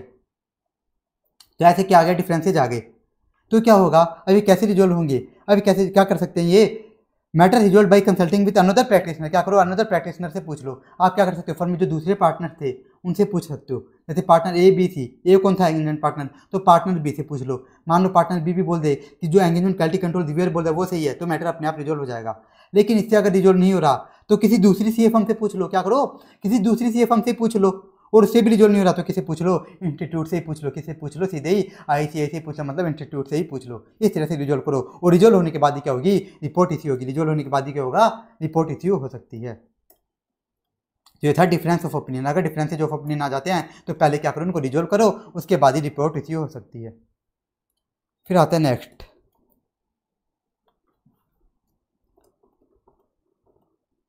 Engagement documentation. अब मैंने आपको बताया था एंगेजमेंट परफॉर्मेंस में एक तो क्या किया जाता है, जो भी काम किया गया है उसका रिव्यू किया जाता है, और जो भी काम किया गया है उसको डॉक्यूमेंट भी किया जाता है। तो वो पॉइंट हम देखने जा रहे हैं, डॉक्यूमेंटेशन। एकदम इजी पॉइंट है एंगेजमेंट डॉक्यूमेंटेशन। इसे क्या बोला जाता है, वर्किंग पेपर्स। अब देखो ये समझो आप, सबसे पहले इसमें लो पॉइंट असेंबली। असेंबली कैसे करनी होगी, on timely basis, on timely basis. लेकिन in case of audit, audit के केस में, in case of audit within 60 days after date of auditor's report, auditor's report. अब देखो एंगेजमेंट डॉक्यूमेंटेशन, इसका मतलब क्या है। अब देखो क्या होता है, टीम गई थी मान लो काम करने, राम लिमिटेड की ऑडिट करने, मान लो क्या गई थी, टीम गई थी, एक पूरी एंगेजमेंट टीम गई थी। इसमें मान लो क्या थे, 5 आर्टिकल थे। इस टीम के अंदर मान लो 5 आर्टिकल थे। एक राम लिमिटेड की ऑडिट करने एक टीम गई थी, एंगेजमेंट टीम, जिसके अंदर 5 आर्टिकल थे। अब बताओ 5 आर्टिकल थे, यानी सबने क्या किया होगा, अपने अपने वर्किंग पेपर बनाएंगे। 5 आर्टिकल थे तो क्या बनेंगे, 5 वर्किंग पेपर बनेंगे, 5 वर्किंग पेपर बनेंगे। कि सब आर्टिकल ने क्या किया होगा, अपने अपने वर्किंग पेपर बनाए होंगे। कि एक आर्टिकल ने जो काम किया उसने अपने वर्किंग पेपर में इंक्लूड किया होगा, दूसरे आर्टिकल ने जो काम किया होगा उसने अपने वर्किंग पेपर में इंक्लूड किया होगा। तो अब करना क्या है, अब करना क्या है, यहाँ पे बोला गया कि इनको क्या करना है, एक जगह इकट्ठा करना है। जैसे क्या करना है अब इनको, जैसे वर्किंग पेपर कंप्लीट हो गए, जैसे कि हमारी ऑडिट कंप्लीट हो गई, हमारी एंगेजमेंट कंप्लीट हो गई, ऑडिट हो, रिव्यू हो, अदर असिस्टेंस सर्विस हो या नॉन असिस्टेंस सर्विस हो, कोई भी सर्विस हो वो कंप्लीट हो गई। क्या करना है, ऑन टाइमली बेसिस इनको क्या करना है, असेंबल करना है। अब देखो क्या है, 5 डिफरेंट वर्किंग पेपर्स हैं, इनको क्या करना है, एक फाइल के अंदर क्या कर देना है, असेंबल कर देना है। इनको क्या कर देना है, एक फाइल के अंदर असेंबल कर देना है, एक जगह सिस्टमेटिक ऑर्डर में क्या करना है, एक फाइल के अंदर असेंबल कर देना है। तो ये पॉइंट यही बोल रहा है। लेकिन बोला गया ऑडिट के केस में, अगर आप क्या कर रहे थे, ऑडिट कर रहे थे, जैसे इस केस में क्या करें, ऑडिट कर रहे हैं, तो क्या करना है, तो बोला गया कि आपको क्या करना पड़ेगा, जैसे ही आप ऑडिट रिपोर्ट साइन कर दो, जैसे क्या कर दो, आप अपनी ऑडिट रिपोर्ट साइन कर दो, उसके 60 डेज के अंदर अंदर आपको क्या करना पड़ेगा, ये असेंबली का काम कंप्लीट करना पड़ेगा। बाकी केस में तो क्या बोला गया, ऑन टाइमली बेसिस, कोई भी टाइम नहीं बताया गया, बस बोल दो ऑन टाइमली बेसिस करना है। मगर अगर मान लो क्या कर रही है, कोई टीम क्या कर रही है, रिव्यू सर्विस दे रही है, अदर एश्योरेंस सर्विस दे रही है या रिलेटेड सर्विस दे रही है, तो उनमें भी वर्किंग पेपर बने होंगे। तो उनमें तो क्या बोला गया, उनमें तो टाइमली बेसिस पे क्या कर लो, उनको क्या कर लो, असेंबल कर लो। लेकिन टाइम बताया नहीं, मतलब टाइम बिल्कुल भी नहीं बताया इन्होंने कि कब तक करना है। लेकिन ऑडिट के केस में, क्योंकि ऑडिट क्या है, ज़्यादा इंपॉर्टेंट होती है, ऑडिट ज़्यादा इंपॉर्टेंट होती है, तो इसमें क्या बोला गया कि जैसे ही आप अपनी ऑडिट रिपोर्ट साइन कर दो, मतलब जैसे ही आपका काम कंप्लीट हो जाए, उसके विथिन 60 डेज के अंदर अंदर क्या कर दो, इनको असेंबल कर दो। उनके विथिन 60 डेज के अंदर अंदर आपको असेंबल करना रहेगा। और जो वर्किंग पेपर्स हैं, इनके बारे में हम डिटेल में ऐसे 230 में पढ़ते हैं कि वर्किंग पेपर होते क्यों हैं, इनकी नीड क्या है, ये सब ऐसे 230 में हम डिटेल में देखते हैं। अब देखो, इसमें पहला पॉइंट हम देख लिया असेंबली। दूसरा देखो क्या है, safety and accessibility. Safety and accessibility, इसके अंदर देखो क्या क्या देखना है कि सेफ कस्टडी में होनी चाहिए, इंटीग्रिटी होनी चाहिए इनकी, और क्या होनी चाहिए, एक्सेसिबिलिटी होनी चाहिए, बिलिटी होनी चाहिए, और क्या होना चाहिए, रिट्रीवेबिलिटी, रिट्रीवेबल होनी चाहिए, रिट्रीवेबिलिटी। आज देखो क्या लिखा गया कि वर्किंग पेपर थे, सबने सभी आर्टिकल्स ने अपने अपने बनाए थे, इनको क्या कर लिया गया बताओ, एक जगह असेंबल कर लिया गया फाइल में। अब क्या करना है, क्या असेंबल करके इनको कोडे में फेंक दे, नहीं, इन्हें क्या रखना है, सेफ्टी एंड एक्सेसिबिलिटी इनकी करनी है, मतलब इनको सेफ कस्टडी में रखना है, एकदम सेफ जगह रखना है। और फिर इंटीग्रिटी, अब ऐसा भी नहीं होना चाहिए कि आपने इनको रख तो दिया सेफ जगह है, ऐसा भी नहीं चाहिए, ऐसा भी नहीं होना चाहिए कि फर्म में कोई भी जाके उसमें से वर्किंग पेपर में से जो फाइल बनी हुई है उसमें से मान लो कुछ पन्ने फाड़ लाया, ऐसा भी नहीं होना चाहिए। इनकी क्या होनी चाहिए, इंटीग्रिटी होनी चाहिए, मतलब फर्म में ये भी देखना चाहिए आपको कि फर्म में ऐसा माहौल रहे कि ऐसा कोई भी ऐसा ना करे कि वर्किंग पेपर जो फाइल बनी हुई है उसमें से कुछ पन्ने फाड़ लाए। इनकी क्या होनी चाहिए, इंटीग्रिटी भी मेंटेन होनी चाहिए। और फिर एक्सेसिबिलिटी, इसका मतलब क्या है, ये एक्सेसिबल भी होनी चाहिए, ऐसा नहीं कि आप इनको जमीन में गाड़ दो या किसी ऐसे कमरे में रख दो जिसमें बहुत भारी भारी सामान हो उनके नीचे दबा के रख दो, ऐसे भी नहीं करना। ये क्या होनी चाहिए, एक्सेसिबल होनी चाहिए। ये क्या होनी चाहिए, एक्सेसिबल होनी चाहिए, मतलब जब भी आपको वर्किंग पेपर की नीड पड़े, जब भी आपको वर्किंग पेपर को देखने की नीड पड़े तो आपको तुरंत ही मिल जाए। ये क्या होनी चाहिए, एक्सेसिबल होनी चाहिए। वो लास्ट क्या है, रिट्रीवेबल होने चाहिए। इसका मतलब क्या है, अगर कोई वर्किंग खराब भी हो जाए, गलती से फाइल खराब भी हो जाए तो वो रेस्टोर हो सके। आप लोग ये कैसे होगा, तो आप क्या करो, वर्किंग पेपर सिर्फ हार्ड कॉपी में मेंटेन मत करो, इसे क्या करो, इलेक्ट्रॉनिक मोड में भी क्या करो, मेंटेन करो, जैसे पेन ड्राइव वगैरह में रख लो। इस तरह से ये क्या होना चाहिए, रिट्रीवेबल भी होना चाहिए। तो क्या क्या होना चाहिए, सेफ कस्टडी, सेफ जगह होनी चाहिए, इंटीग्रिटी कि ऐसा नहीं कि फर्म में कोई भी इनमें से कुछ पन्ने फाड़ ले जाए या कुछ भी इसमें चेंजेस वगैरह कर दे, ऐसा नहीं होना चाहिए कि फर्म में कोई भी आके वर्किंग पेपर फाइल खोले, कुछ पन्ने फाड़ ले या फिर इसके अंदर कुछ अपने मन से चेंजेस कर दे, ऐसा भी नहीं होना चाहिए। तो क्या होनी चाहिए, इनकी इंटीग्रिटी होनी चाहिए, एक्सेसिबल होनी चाहिए कि आपको पता रहना चाहिए कि कहाँ पे रखे हुए हैं, ये भी पता रहना चाहिए। और फिर रिट्रीवेबिलिटी कि अगर मान लो इनमें इनको कुछ नुकसान हो जाता है फाइल्स वगैरह को या खो जाती है तो ये रेस्टोर भी हो सके, रिट्रीवेबल भी हो सके। वो कैसे होगा, आप इनको सिर्फ एक ही जगह मेंटेन मत करो, जो वर्किंग पेपर जो भी आपकी फाइल्स है उनको एक जगह मत रखो, इनको क्या करो, हार्ड कॉपी तो है ही, साथ ही साथ इनको सॉफ्ट कॉपी में रखो, मतलब ईमेल वगैरह, पेन ड्राइव, इन जगह भी आप इनको कर सकते हो, मेंटेन कर सकते हो, गूगल ड्राइव वगैरह पे। तो हो गया एंगेजमेंट डॉक्यूमेंटेशन। अब इसमें एक पॉइंट और है, एक दो पॉइंट वो देखते हैं। डिटेंशन, डिटेंशन, अब देखो डिटेंशन कब तक करना है, सफिशिएंट पीरियड के लिए करना है। मैंने आपको बताया कि जो वर्किंग पेपर्स जो आपने फाइल करी है एक जगह क्या करें, इनको असेंबल करा है, एक फाइल बनाई है, इनको क्या करना है, सेफ कस्टडी में रखना। आप बोलोगे सर कब तक रखना है, तो इन्होंने कहा सफिशिएंट पीरियड। लेकिन इन केस ऑफ ऑडिट, क्योंकि ऑडिट क्या ज़्यादा इंपॉर्टेंट होती है, तो इस केस में क्या करना है, ऑडिट के केस में क्या करना है, मिनिमम 7 ईयर तक रखना है। कब तक रखना है, मिनिमम 7 ईयर तक, from date of auditor's report, from date of auditor's report, auditor's report. क्या करना है, इनको कब तक रखना है, जो आपने फाइल मेंटेन करी है वर्किंग पेपर से, जो आपने फाइल मेंटेन करी है, इसको कब तक बताओ मेंटेन करना है, कब तक रखना है, कब तक रिटेन करना है, रिटेंशन करना है इनका सफिशिएंट पीरियड के लिए। अगर मान लो आप क्या करने जा रहे हो, ऑडिट करने जा रहे हो, रिव्यू करने जा रहे हो, एश्योरेंस सर्विस या अदर एश्योरेंस सर्विस, उसमें आपने क्या बनाई होगी, वर्किंग पेपर की फाइल बनाई होगी, तो इसको कब तक मेंटेन करके रखना है, कब तक आपके पास रखना है, एक सफिशिएंट पीरियड के लिए। ये सफिशिएंट पीरियड तो बोल दिया इन्होंने, कोई भी टाइम नहीं बताया, कोई भी टाइम नहीं बताया। अगर मान लो ये 1 साल के लिए भी रखते तो भी इसे ये बोल सकते सफिशिएंट पीरियड, 1 साल के लिए भी रखते हैं तो। लेकिन क्या है, ऑडिट के केस में देखो, क्योंकि ऑडिट ज़्यादा इंपॉर्टेंट होती है, तो वहाँ पे इन्होंने क्या बोला एसक्यूसी वहाँ पे क्या होता है ऑडिट के केस में, ऑडिट के केस में जो आपने वर्किंग फाइल बनाई है, अपनी जो फाइल बनाई है, जो इनको वर्किंग पेपर्स को असेंबल किया है, इनको क्या करना होगा, मिनिमम 7 ईयर्स तक क्या करना होगा, इनको रिटेन करना होगा, इनको क्या करना पड़ेगा, 7 ईयर्स तक इनको क्या करना पड़ेगा, मेंटेन करना होगा, मिनिमम 7 ईयर तक। उसके बाद चाहिए आप इनको कबाड़े में फेंक सकते हो, लेकिन कब तक मेंटेन करना है ऑडिट के केस में, 7 ईयर तक। और बाकी केस में जो रिव्यू हुआ, एश्योरेंस सर्विस हुई और नॉन एश्योरेंस, उसमें सफिशिएंट पीरियड बोल दिया, उसमें इन्होंने कोई भी टाइम नहीं बताया, तो ये रिटेंशन वाला हो गया। उसके बाद लास्ट ओनरशिप, तो किसकी प्रॉपर्टी है, जो वर्किंग पेपर्स जो एंगेजमेंट डॉक्यूमेंट है, प्रॉपर्टी ऑफ फर्म, किसके, इसी फर्म की, ये क्या है, प्रॉपर्टी है, बस ये है वर्किंग पेपर्स का। तो हमने क्या देखा, एंगेजमेंट डॉक्यूमेंटेशन। ये पॉइंट हमने क्यों देखा, मैंने आपको बताया था एंगेजमेंट परफॉर्मेंस, हमने एक एलिमेंट स्टार्ट करता है एंगेजमेंट परफॉर्मेंस। तो इसमें हम क्या करते हैं, एक तो जो भी एंगेजमेंट टीम ने काम किया उसको रिव्यू करते हैं, और जो भी काम किया उसको डॉक्यूमेंट भी किया जाता है।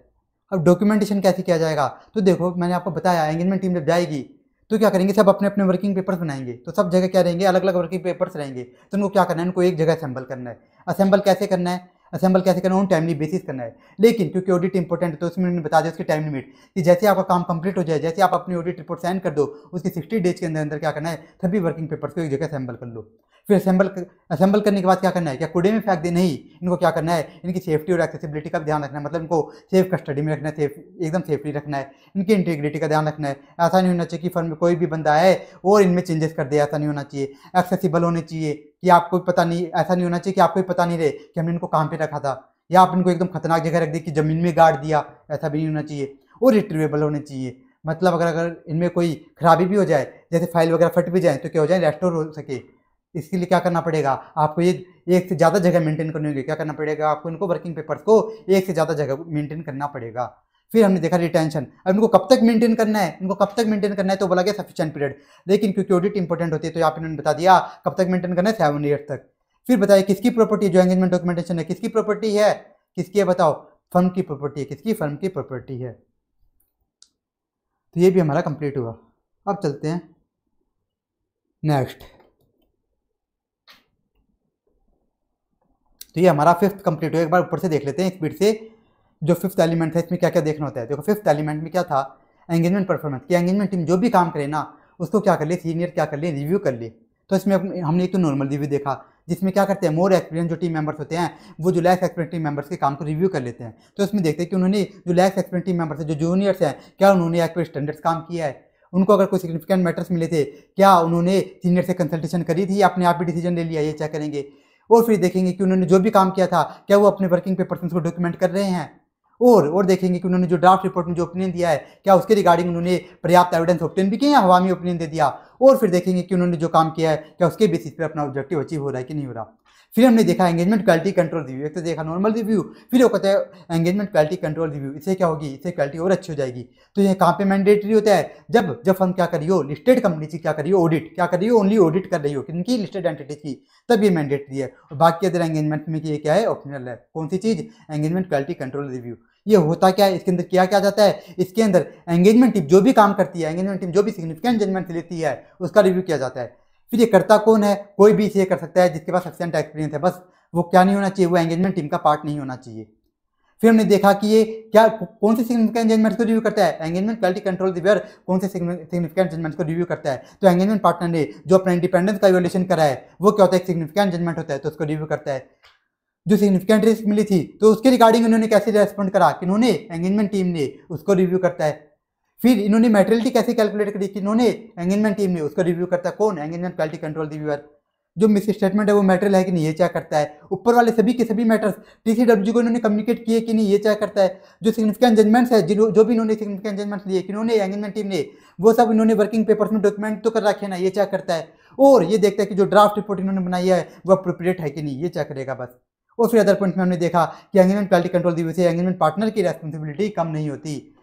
फिर हमने देखा कि एंगेजमेंट क्वालिटी कंट्रोल रिव्यूअर को अपनी ऑब्जेक्टिविटी मेंटेन करनी है, मतलब इसको बिना किसी दबाव के क्या करना है, अपना ओपिनियन देना, अपना काम करना है। तो इसके लिए क्या करना होगा, इसको कभी भी एंगेजमेंट टीम का पार्ट नहीं होना चाहिए, इसको कभी भी एंगेजमेंट में पार्टिसिपेट नहीं करना चाहिए। ऐसा नहीं कि खुद ही काम करने लग जाए, खुद ही ऑडिट वगैरह करने लग जाए। फिर यहाँ पे बताया गया कि अगर एंगेजमेंट पार्टनर को किसी मैटर से रिलेटेड क्या हो रही है, कोई दिक्कत आ रही है, तो ये क्या कर सकता है, एंगेजमेंट क्वालिटी कंट्रोल रिव्यूअर से सलाह भी ले सकता है। फिर हमने देखा डिफरेंस ऑफ ओपिनियन आ जाते हैं, तो क्या करना है, सबसे पहले इन डिफरेंसेज को रिजोल्व करना है, उसके बाद ही रिपोर्ट दी जाएगी। फिर बताया गया कि अगर फिर ये बताया गया कि अगर एंगेजमेंट क्वालिटी कंट्रोल रिव्यूअर और एंगेजमेंट पार्टनर में क्या जाते हैं, डिफरेंसेज आ जाते हैं, इन दोनों में मतभेद हो जाता है, तो क्या किया जाएगा, कौन रिजोल्व करेगा, तो अनदर प्रैक्टिशनर रिजोल्व कर देगा, कोई दूसरी फर्म रिजोल्व कर देगी, या फिर प्रोफेशनल बॉडी रिजोल्व कर देगी, और उसके बाद ही क्या की जाएगी, रिपोर्ट इश्यू की जाएगी। फिर हमने देखा एंगेजमेंट डॉक्यूमेंटेशन, तो इनको क्या करना है, असेंबल करना है। जितने भी सबने वर्किंग पेपर्स बनाए पूरी टीम ने क्या करेंगे, अपने अपने वर्किंग पेपर्स बनाएंगे सेपरेट, उनको एक जगह असेंबल करना है, एक फाइल के अंदर असेंबल करना है। तो कैसे करना है, उन टाइमली बेसिस करना है, लेकिन क्योंकि ऑडिट इंपॉर्टेंट होती है तो इन्होंने इसका एक टाइम भी बता दिया। ये कब तक करना है, जैसे आपकी ऑडिट खत्म हो जाती है, मतलब आप जैसे अपनी ऑडिट रिपोर्ट साइन कर देते हो, उसके 60 डेज के अंदर अंदर असेंबल करना है। फिर असेंबल करने के बाद इनको कूड़े में नहीं फेंकना, इनको क्या करना है, सेफ कस्टडी में रखना है, इंटीग्रिटी इनकी मेंटेन करनी है, ये एक्सेसिबल होने चाहिए और ये रिट्रीवेबल भी होने चाहिए। फिर इनको कब तक मेंटेन करना है, सफिशिएंट पीरियड के लिए, लेकिन ऑडिट के केस में इसका टाइम भी बता दिया गया, मिनिमम 7 ईयर्स के लिए। उसके बाद चाहिए आप क्या कर सकते हो, कूड़े में फेंक सकते हो। फिर ये जो वर्किंग पेपर है, जो एंगेजमेंट डॉक्यूमेंटेशन है, किसकी प्रॉपर्टी है, ये फर्म की प्रॉपर्टी है। तो ये हमारा 5th एलिमेंट भी कंप्लीट हो गया। और इसको फॉलो करने से बताओ क्या होगा, इस 5th एलिमेंट को कंप्लाई करने से क्या होगा, क्वालिटी आएगी, जो भी काम करेंगे उसमें क्या आएगी, क्वालिटी आएगी। फिर आप आ जाओ लास्ट एलिमेंट मॉनिटरिंग, इसको पढ़ने के बाद हमारा स्टैंडर्ड खत्म। मॉनिटरिंग, अब देखो इसमें कोई भी जो सीनियर एक्सपीरियंस मेंबर है वो क्या देखेगा, वो ये चेक करेगा कि अबाउ 5 पॉइंट्स है, जो अबाउ 5 एलिमेंट्स हैं क्वालिटी लाने के लिए, वो सब कंटिन्यूसली कंप्लाई हो रही कि नहीं हो रही, ये मॉनिटर करना होता है। तो देखो इसमें क्या लिखा है, सबसे पहले बता रखा है कि मॉनिटर करेगा कि कौन, कि जो मॉनिटरिंग है इसकी रेस्पॉन्सिबिलिटी किसे देनी है, इसकी रेस्पॉन्सिबिलिटी किसे देनी है, किस पे होगी, मॉनिटर करेगा कौन, ये कोई पार्टनर कर सकता है या फिर कोई भी सीनियर एक्सपीरियंस पर्सन कर सकता है। देखो मॉनिटर करेगा कौन, ये मॉनिटर करेगा कौन कि अबाउ 5 पॉइंट्स है, जो क्वालिटी लाने के जो अबाउ 5 पॉइंट्स है वो कंप्लाई हो रहे कि नहीं, कौन मॉनिटर करेगा, या तो फर्म का कोई पार्टनर करेगा या फिर कौन करेगा, कोई सीनियर एक्सपीरियंस पर्सन करेगा। मतलब वो पार्टनर नहीं है लेकिन क्या है, सीनियर एक्सपीरियंस पर्सन है, कौन है, एक्सपीरियंस पर्सन है, तो वो भी क्या कर सकता है, मॉनिटर कर सकता है। फिर करते क्या इसके अंदर, ये तो मैंने आपको वैसे बता ही दिया, फिर भी देख लो वही बात लिखी है। वेदर क्या देखेगा मॉनिटर में, whether quality control system, quality control system effectively implemented. क्या देखना है कि जो अबाउ 5 पॉइंट से क्वालिटी कंट्रोल के वो अच्छे से कंप्लाई हो रहे कि नहीं हो रहे। क्या देखना है, अबाउ 5 पॉइंट से क्वालिटी कंट्रोल के कौन कौन से, leadership responsibility, ethical requirements, acceptance and continuance of client relationship, human resource और एंगेजमेंट परफॉर्मेंस, ये अच्छे से कंप्लाई हो रहे कि नहीं हो रहे, ये चेक करना है।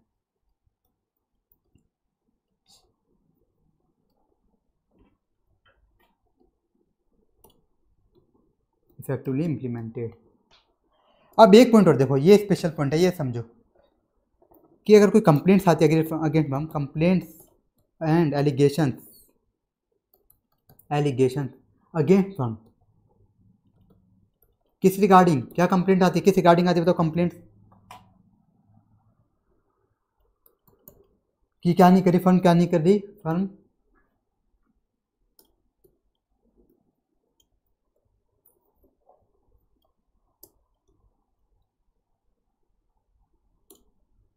क्वालिटी कंट्रोल जो सिस्टम है इसको कंप्लाई नहीं कर रही, ये कंप्लेंट आती है। या फिर कंप्लेंट आती है कि स्टैंडर्ड्स के according, legal and regulatory requirements के अकॉर्डिंग काम नहीं हो रहा, तो इसको फर्म कैसे डील करेगी। अब देखो मॉनिटरिंग में मैंने आपको क्या बताया, मॉनिटर करेगा कौन, ये पार्टनर कर सकता है या कोई सीनियर एक्सपीरियंस पर्सन कर सकता है। क्या करता है कि जो अबाउ 5 पॉइंट से क्वालिटी कंट्रोल के वो अच्छे से कंप्लाई हो रहे कि नहीं हो रहे। उसके बाद एक पॉइंट हो रहा है मॉनिटरिंग में, ये स्पेशल पॉइंट है कि अगर फर्म के आगे कोई कंप्लेंट आती है किस रिगार्डिंग, कि मान लो कंप्लेंट आ गई कि जो फर्म है वो क्वालिटी कंट्रोल सिस्टम कंप्लाई नहीं कर रही। जैसे एग्जांपल, फर्म के आगे कंप्लेंट आ गई कि फर्म क्या करती है, चोर क्लाइंट की ऑडिट भी क्या कर लेती है, एक्सेप्ट कर लेती है, जो चोर क्लाइंट की एंगेजमेंट वगैरह आती है उनको भी एक्सेप्ट कर लेती है, या फिर फर्म की औकात नहीं होती फिर भी क्या कर लेती है, वो एंगेजमेंट एक्सेप्ट कर लेती है। मान लो इस तरह से कोई कंप्लेंट आ गई, या फिर ऐसे कोई कंप्लेंट आ गई कि जो फर्म काम करती है, हम जो भी एंगेजमेंट परफॉर्म करती है वो स्टैंडर्ड्स के अकॉर्डिंग नहीं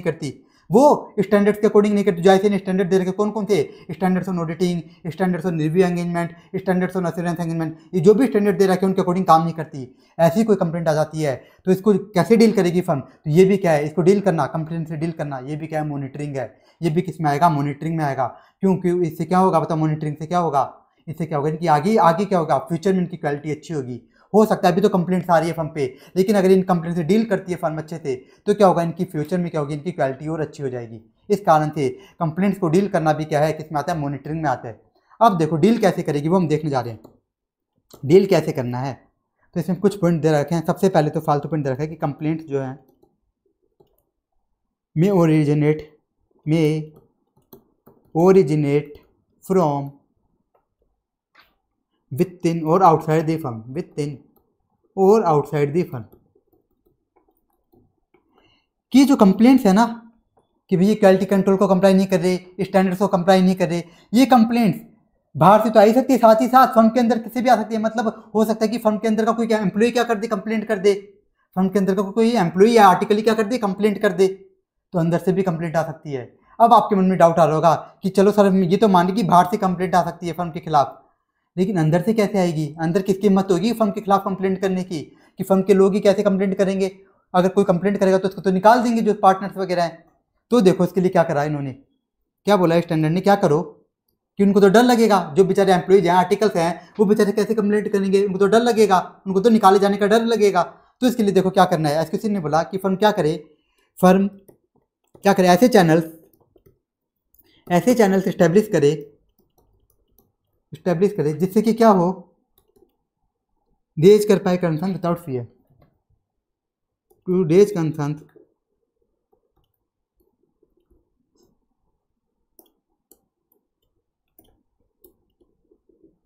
रेज कंसर्न, जैसे कि वो क्या कर सके, आराम से कंप्लेंट कर सके without fear, to raise concern without fear. अब देखो मैंने आपको क्या बताया, मैंने आपको बताया कि जो कंप्लेंट आ सकती है वो बाहर से भी आ सकती है और अंदर से भी, फर्म के अंदर से भी। लेकिन ये डाउट आता है कि अंदर से कौन कंप्लेंट करेगा, उनको क्या डर रहेगा, मान लो कोई आर्टिकल है वो कंप्लेंट करना चाह रहा है, लेकिन उनको डर रहेगा कि अगर मैं इस पर कंप्लेंट कर दूंगा तो क्या करेगा, ये तो मुझे निकाल देंगे, मुझे सर्टिफिकेट ही नहीं देंगे, तो इस तरह कोई कंप्लेंट करना ही नहीं चाहेगा। तो देखो इसके लिए एसक्यूसी वन ने क्या बोला, इसलिए एसक्यूसी वन ने बोला कि फर्म को क्या करना है, ऐसे चैनल स्टैब्लिश करने हैं जिससे कि क्या कर पाए, फर्म के अंदर के लोग बिना डरे कंप्लेंट कर पाए। ऐसे चैनल स्टैब्लिश करने जिससे कि फर्म के अंदर के लोग बिना डरे क्या कर पाए, कंप्लेंट कर पाए। जैसे कि मान लो क्या कर दी इन्होंने, एक सीक्रेट मेल आईडी बना दी जिसमें सीक्रेटली क्या कर पाएंगे, आराम से क्या कर पाएंगे, कंप्लेंट्स अपनी डाल पाएंगे, जिससे कि जो कंप्लेंट्स होगी वो किसके पास जाएंगी, डायरेक्ट ओनली सीनियर पार्टनर के पास जाएगी, ओनली उसी को दिखोगी और पता भी नहीं चलेगा किसने कंप्लेंट करी और क्यों करी, ये सब किसी को पता नहीं चलेगा। तो इस तरह से वो क्या कर सकती है फर्म, इस तरह से क्या कर सकती है, चैनल बना सकती है जिससे कि क्या हो, जिससे कि फर्म के अंदर के लोग की भी क्या कर पाए, जिससे कि फर्म के अंदर के लोग भी, अंदर के जो स्टाफ वगैरह हैं वो भी क्या कर पाएँ, फर्म के खिलाफ कंप्लेंट्स कर पाएँ। तो इसके लिए क्या करना चाहिए, इसको ऐसे चैनल बनाने चाहिए जिससे कि फर्म के जो लोग हैं, स्टाफ वगैरह, आर्टिकल्स वगैरह हैं, वो भी बिना डरे क्या कर पाएँ, इसके खिलाफ कंप्लेंट्स कर पाएँ। जैसे मैंने एग्जाम्पल एक मेल आईडी बना दे, उस मेल आईडी में क्या हो, जो भी बंदा कंप्लेंट करेगा वो किसके पास जाएगी, डायरेक्ट वो सीनियर पार्टनर के पास जाएगी और किसको भी पता नहीं चलेगा कि किसने कंप्लेंट करी है, किसी को भी पता नहीं चलेगा। तो इस तरह से किया जाना चाहिए। फिर आगे देखो, अब कंप्लेंट तो मिल गई, अब क्या करना है, क्या कंप्लेंट मिल गई तो बस बैठे रहना है, अब बैठे नहीं रहना, हमें क्या करना है, क्वालिटी इंप्रूव करनी है। मॉनिटरिंग का काम ही क्या, डील करना है इन कंप्लेंट से, तो अब हमें क्या करना है, इन्वेस्टिगेट करना है, क्या करना है, इन्वेस्टिगेट करना है सच कंप्लेंट, इन जितने भी कंप्लेंट आएंगे इन्वेस्टिगेट करना है। इन्वेस्टिगेट कौन करेगा, पार्टनर, कोई भी पार्टनर क्या करेगा, इन कंप्लेंट को इन्वेस्टिगेट करेगा कि जो कंप्लेंट्स आई है वास्तव में सच है क्या, जो भी कंप्लेंट्स आई है वास्तव में सच है क्या, वो कौन इन्वेस्टिगेट करेगा, पार्टनर करेगा। अब देखो इन्वेस्टिगेट करने पे क्या होगा, if results of investigation, investigate करने पे मान लो, इफ रिजल्ट्स ऑफ इन्वेस्टिगेशन करने में पता चला कि वास्तव में क्या हो रहा है, नॉन कंप्लायंस हो रहा है, इन्वेस्टिगेशन करने में पता चला कि वास्तव में क्या हो रहा है, वास्तव में नॉन कंप्लायंस हो रहा है, कि वास्तव में हम क्वालिटी कंट्रोल को कंप्लाई नहीं कर रहे, या वास्तव में जो टीम है वो स्टैंडर्ड्स वगैरह फॉलो नहीं कर रही काम करते वक्त, तो बताओ क्या किया जाएगा, तो क्या किया जाएगा, एप्रोप्रिएट एक्शन लिए जाएंगे, टेक एप्रोप्रिएट एक्शन। मान लो इन्हें पता चला कोई स्टाफ का बंदा क्या नहीं करा, क्वालिटी कंप्लाई नहीं करा, तो क्या कर सकते हैं, उसको निकाल सकते हैं, उसको डिमोट कर सकते हैं, या फिर पता चला कि हम ही नहीं करे थे इसे कंप्लाई, तो क्या करेंगे, अपने आप को सुधारेंगे। इस तरह से करना है। तो देखो मॉनिटरिंग वापस से देखो, ज़्यादा काम का नहीं है, फिर भी देख लो मॉनिटरिंग में क्या होता है। सबसे पहले कौन करता है मॉनिटर, कोई पार्टनर करेगा या फिर सीनियर एक्सपीरियंस पर्सन क्या करेगा, मॉनिटरिंग करेगा। मॉनिटरिंग में क्या देखते हैं कि ऊपर के जो 5 प्रिंसिपल्स है, 5 क्वालिटी कंट्रोल हैं, जो भी ऊपर के हमने 5 क्वालिटी कंट्रोल्स देखे थे, वो सब कंटिन्यूसली कंप्लाई हो रहे कि नहीं हो रही, ये चेक करना होता है। फिर इसमें एक स्पेशल पॉइंट आया कि फर्म के अगेंस्ट जो कंप्लेंट्स आती है, किस रिगार्डिंग कंप्लेंट्स आती है, कौन किस रिगार्डिंग कि ये जो फर्म है वो क्वालिटी कंट्रोल को कंप्लाई नहीं कर रही, स्टैंडर्ड्स को फॉलो नहीं कर रही। तो इनको डील करना भी किस में आता है, इनको डील करना भी मॉनिटरिंग में आता है। क्यों? इनको डील करने से क्या होगा, फ्यूचर में क्या होगी, इस फ्यूचर में क्या होगा, फर्म की जो क्वालिटी है वो इंप्रूव हो जाएगी। हो सकता है भी अच्छे से, हो सकता है कि अभी फर्म अच्छी क्वालिटी नहीं दे पा रही हो, उसके खिलाफ कंप्लेंट्स आ रही है, उसके खिलाफ कंप्लेंट्स आ रही है, लेकिन फ्यूचर में क्या होगा, फ्यूचर में क्या होगा, इसकी क्वालिटी इंप्रूव हो जाएगी। अगर ये ऐसा करती है तो मॉनिटरिंग करते हैं तो डील करना है इनको। डील कैसे करेंगे? सबसे पहले बताया कि कंप्लेंट्स बाहर से भी आ सकती है, अंदर से भी। अब अंदर से कोई करना नहीं चाहेगा तो उसके लिए फर्म को क्या करने पड़ेंगे, ऐसे चैनल स्टैब्लिश करने पड़ेंगे जिससे कि अंदर के जो लोग हैं, फर्म के अंदर के लोग, वो भी बिना डरे कंप्लेंट कर सके। फिर क्या करना है, कंप्लेंट मिलने के बाद हाथ पे हाथ धरे नहीं बैठना, क्या करना है, इनको इन्वेस्टिगेट भी करना है। इन्वेस्टिगेट कौन करेगा? पार्टनर करेगा। और उसके बाद इन्वेस्टिगेशन पता चलता है कि वास्तव में हम क्या करें, नॉन कंप्लायंस करें, किनका, क्वालिटी का नॉन कंप्लायंस करें, हम क्वालिटी मेंटेन नहीं कर रहे, तो क्या करना है, एप्रोप्रिएट एक्शन लेने हैं। और ये स्टैंडर्ड हमारा कंप्लीट हो गया।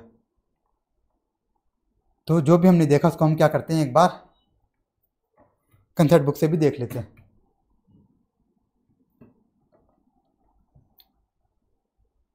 तो देखो, हमने एंगेजमेंट परफॉर्मेंस में नॉर्मल रिव्यू तो लास्ट लेक्चर में देख लिया था। अब देखो एंगेजमेंट क्वालिटी कंट्रोल रिव्यू, फिर आया एंगेजमेंट क्वालिटी कंट्रोल रिव्यू। तो ये बता रखा है ये होता क्या है और ये करता कौन है। उसके बाद आया requirement of engagement quality control review, कि कहाँ पे ये मैंडेटरी होता है, कहाँ पे होता है बताओ, लिस्टेड एंटिटीज की ऑडिट में। तो ये पॉइंट इंपॉर्टेंट है। ये दोनों क्या है, ओनली रीड है, ये दोनों ओनली रीड है, ज़्यादा काम के नहीं है। फिर रिव्यू क्या करेगा, ये रिव्यू क्या करेगा, ये टॉपिक भी क्या इंपॉर्टेंट है। तो इसमें आपको क्या करना है, एनी 5 पॉइंट्स क्या करने हैं, लर्न करने हैं। एनी 5 पॉइंट्स, आप कोई भी 5 पॉइंट्स लर्न कर लेना। अब इसका मैं आपको एक नामनिक भी बनवा देता हूँ। इसमें लिखो सिग्निफिकेंट मेवा, सिग्निफिकेंट मेवा, सिग्निफिकेंट मेवा। देखो सिग्निफिकेंट, देखो ये रहा significant, significant race, significance of misstatement. फिर एम से क्या हो गया, मैटेरियलिटी, और क्या हो गया एम से, मैटर्स टू बी कम्युनिकेटेड। तो ये 2 बार आ रहा है, एम 2 बार आ रहा है। और फिर इससे क्या हो गया, evaluation of firms independence. W से क्या हो गया, वर्किंग पेपर्स, कि वर्किंग पेपर्स में जो भी आपने सिग्निफिकेंट जजमेंट दिए हैं वो सब तो इंक्लूड डॉक्यूमेंट कर रखे ना। और फिर ये अप्रोप्रिएटनेस ऑफ रिपोर्ट। तो इस तरह से आपको 7 पॉइंट्स यहाँ पे गिवन है, इनसे कोई भी 5 पॉइंट्स कर लेना है और इसके अकॉर्डिंग आप क्या कर सकते हो, अपना नामनिक भी बना सकते हो। फिर आए अदर पॉइंट्स, अदर पॉइंट्स आपको रीड करने हैं, बस समझने हैं, इनको क्या करना है, समझना आपको कि रिव्यू करने से, एंगेजमेंट क्वालिटी कंट्रोल रिव्यू होने से एंगेजमेंट पार्टनर की रेस्पॉन्सिबिलिटी रिड्यूस नहीं होगी। और ये जो अदर पॉइंट्स है इंपॉर्टेंट है, इन पे ऐसे ही एमसीक्यू पूछ सकता है, या फिर कोई 1-2 मार्क्स का क्वेश्चन भी पूछ सकता है। केस स्टडी दे दी, उसमें 3 मार्क्स का एक अलग क्वेश्चन पूछ लिया और 2 मार्क्स का अदर पॉइंट पे क्वेश्चन पूछ लिया, इस तरह से भी पूछ लेता है। तो वही सारी बातें लिखी है कि सीआर को अपनी ऑब्जेक्टिविटी मेंटेन करनी है, उसे कभी भी एंगेजमेंट टीम का पार्ट नहीं होना चाहिए। लेकिन एंगेजमेंट पार्टनर क्या कर सकते हैं, कोई कंसल्टेशन वगैरह करना चाहे, सलाह वगैरह लेना चाहे तो वो ले सकता है। फिर डिफरेंस जो ओपिनियन आया, तो डिफरेंस जो ओपिनियन आता है तो क्या होना चाहिए, वो रिजोल्व होनी चाहिए। क्या होनी चाहिए, रिजोल्व होनी चाहिए। उसके बाद ही रिपोर्ट इसी हो सकती है। और अगर इक्वी सीआर की रिकमेंडेशन ईपी नहीं मानता, एंगेजमेंट पार्टनर नहीं मानता, तो कैसे रिजोल्व होंगे इनके डिफरेंसेज, कैसे होंगे, अनदर प्रैक्टिशनर से कंसल्ट करके, फर्म से, या फिर प्रोफेशनल बॉडी से कंसल्ट करके। फिर हमने देखा एंगेजमेंट डॉक्यूमेंटेशन, वर्किंग पेपर, तो इनकी असेंबली करनी होती है। क्यों, पूरी जो टीम गई थी उसमें सबने अपने अपने क्या करें, सेपरेट वर्किंग पेपर्स बनाए हैं, तो इनको क्या करना होगा, एक जगह असेंबल करना होगा। इसलिए यहाँ पे आया असेंबल, इस कारण से असेंबल किया जाता है। तो असेंबली कैसे करी जाएगी, ऑन टाइमली बेसिस करी जाएगी। लेकिन क्या होता है, ऑडिट इंपॉर्टेंट होती है, तो यहाँ पे बता दिया गया है कि कितने टाइम में करना है। जैसे आपका काम कंप्लीट हो जाए, काम कंप्लीट कब होगा, जब आप अपनी फाइनल ऑडिट रिपोर्ट को साइन कर दोगे, तो उसके विदिन 60 डेज के अंदर अंदर असेंबल कर लेना है। फिर सेफ्टी एंड एक्सेसिबिलिटी आया कि आपको क्या करना है, इनको सेफ रखना है, इंटीग्रिटी होनी चाहिए, एक्सेसिबल होनी चाहिए और रिट्रीवेबल होनी चाहिए। फिर रिटेंशन कब तक मेंटेन करना है, सफिशिएंट पीरियड तक। लेकिन ऑडिट के केस में इसका भी टाइम बता दिया गया, मिनिमम 7 ईयर्स तक आपको मेंटेन करना है। उसके बाद चाहिए आप इसको कबाड़े में फेंक सकते हो। फिर ओनरशिप, यह एंगेजमेंट डॉक्यूमेंट किसकी ओनरशिप है, किसकी प्रॉपर्टी है, फर्म की प्रॉपर्टी है। फिर आया मॉनिटरिंग, मॉनिटरिंग करता कौन है, देखो करता कौन है, पार्टनर या फिर अदर एक्सपीरियंस पर्सन। ये ज़्यादा इंपॉर्टेंट नहीं है, ये जो पॉइंट्स है ये फिर भी इंपॉर्टेंट है, कंप्लेंट्स एंड एलिगेशन। देखो मॉनिटरिंग करता कौन है, पहले पॉइंट में तो ये बताया है, पार्टनर या अदर एक्सपीरियंस पर्सन। फिर दूसरे में ये देखता है वो क्या क्या करता है मॉनिटरिंग में, जो क्वालिटी कंट्रोल सिस्टम है इफेक्टिवली इंप्लीमेंटेड है ना, कंटिन्यूसली कंप्लाई तो हो रहा है ना। और फिर क्या करना होता है, जो भी कंप्लेंट्स एलिगेशन आई उनको क्या करना होता है, डील करना होता है। फिर कंप्लेंट्स एलिगेशन का डीलिंग बताया गया है कि क्या क्या कंप्लेंट्स आ सकती है, कि एंटिटी क्या नहीं कर रही, क्वालिटी कंट्रोल को कंप्लाई नहीं कर रही, या फिर जो स्टैंडर्ड्स वगैरह है उनको कंप्लाई नहीं कर रही। और ये कंप्लेंट कहाँ से आ सकती है, विद इन और आउटसाइड दी फर्म, फर्म के बाहर से भी आ सकती है, फर्म के अंदर के लोगों से भी आ सकती है। अब फर्म के अंदर से के लोगों से तो देखो उनको तो डर लगेगा, तो इसके लिए क्या करना पड़ेगा, फर्म को ऐसे कुछ चैनल्स इस्टेब्लिश करने पड़ेंगे जिससे कि क्या कर पाएँ, ये बिना डरे क्या कर पाएँ, अपने जो कंसर्न्स हैं, जो कंप्लेंट्स हैं, उनको रेज कर पाए। अब क्या करना है, कंप्लेंट्स आ गई तो हाथ पे हाथ धरे नहीं बैठना, उनको इन्वेस्टिगेट भी करना है। और ये करेगा कौन, इन्वेस्टिगेट करेगा कौन, इन्वेस्टिगेशन कौन करेगा, पार्टनर करेगा। फिर रिजल्ट ऑफ इन्वेस्टिगेशन में पता चलता है कि यहाँ पे तो नॉन कंप्लाइंस हो रहा है, तो क्या करने हैं, अप्रोप्रिएट एक्शन भी लेने हैं। क्या करना है, अप्रोप्रिएट एक्शन भी लेने हैं। तो देखो बस आपको सिर्फ इस टॉपिक में टाइम लगेगा, एंगेजमेंट परफॉर्मेंस में थोड़ा सा, वो भी कौन से में, नॉर्मल रिव्यू में और एंगेजमेंट क्वालिटी कंट्रोल रिव्यू में। और इसमें भी क्या याद करना है, इसमें ये याद नहीं करनी है, डेफिनेशन याद नहीं करनी, आपको ये डेफिनेशन याद नहीं करनी, ये तो बस ओनली रीड है, एक बार पढ़ के छोड़नी है, समझनी है बस। आपको ये पॉइंट्स याद करने, इसमें भी कितने करने हैं, 7 में से 5, 7 के 7 नहीं करने, ओनली 5 पॉइंट्स याद करने हैं। और इसका मैंने आपको नेमनिक भी बना दिया। फिर अदर पॉइंट्स है, ये समझने, समझ के याद कर लेना। डिफरेंसेस ऑफ ओपिनियन वाला पॉइंट एकदम सिंपल है। वर्किंग पेपर्स वाला, इसमें असेंबली वाला अच्छे से कर लेना, बाकी रीड मार लेना, और एकदम सिंपल है, बहुत ईजी पॉइंट्स है इसके। ऐसे नहीं कि आपको सारे करने की, असेंबली, सेफ्टी एंड एक्सेसिबिलिटी, ये सारे एकदम एक साथ याद होनी चाहिए, ऐसा नहीं है। बस समझना है कि कैसे क्या होता है, अच्छे से समझना है बस इसको आपको। फिर मॉनिटरिंग में आपको ये कंप्लेंट्स एलिगेशन याद करना है। तो पूरे स्टैंडर्ड में देखा जाए तो सिर्फ ये 2 टॉपिक्स हैं जिसमें आपको टाइम लग सकता है एंगेजमेंट परफॉर्मेंस के, एक तो नॉर्मल रिव्यू और एंगेजमेंट क्वालिटी कंट्रोल रिव्यू में क्या रिव्यू होगा, और पूरा स्टैंडर्ड एकदम ईजी है। अब हम क्या करते हैं, इसके क्वेश्चन भी सोल्व कर लेते हैं, रिमेनिंग क्वेश्चन। तो आ जाओ क्वेश्चन पे, आप देखो क्या लिखा है। HK and company chartered accountants have been auditors of Sat limited, listed entity. HK and company क्या है, लिस्टेड एंटिटी की ऑडिटर है, किसके, लिस्टेड एंटिटी के। कब से, for the last 8 financial year, कब से, last 8 financial year. CA partner of the firm has been handling the audit assignment very well since the appointment. ये देखो, ये बात इन्होंने बहुत सही लिखी। क्या लिखा है, CAH, ये ध्यान से पढ़ना, क्या लिखा है, CAH कौन है, पार्टनर है, ये क्या कर रहा है, हैंडल कर रहा है, मतलब ये क्या है, engagement partner.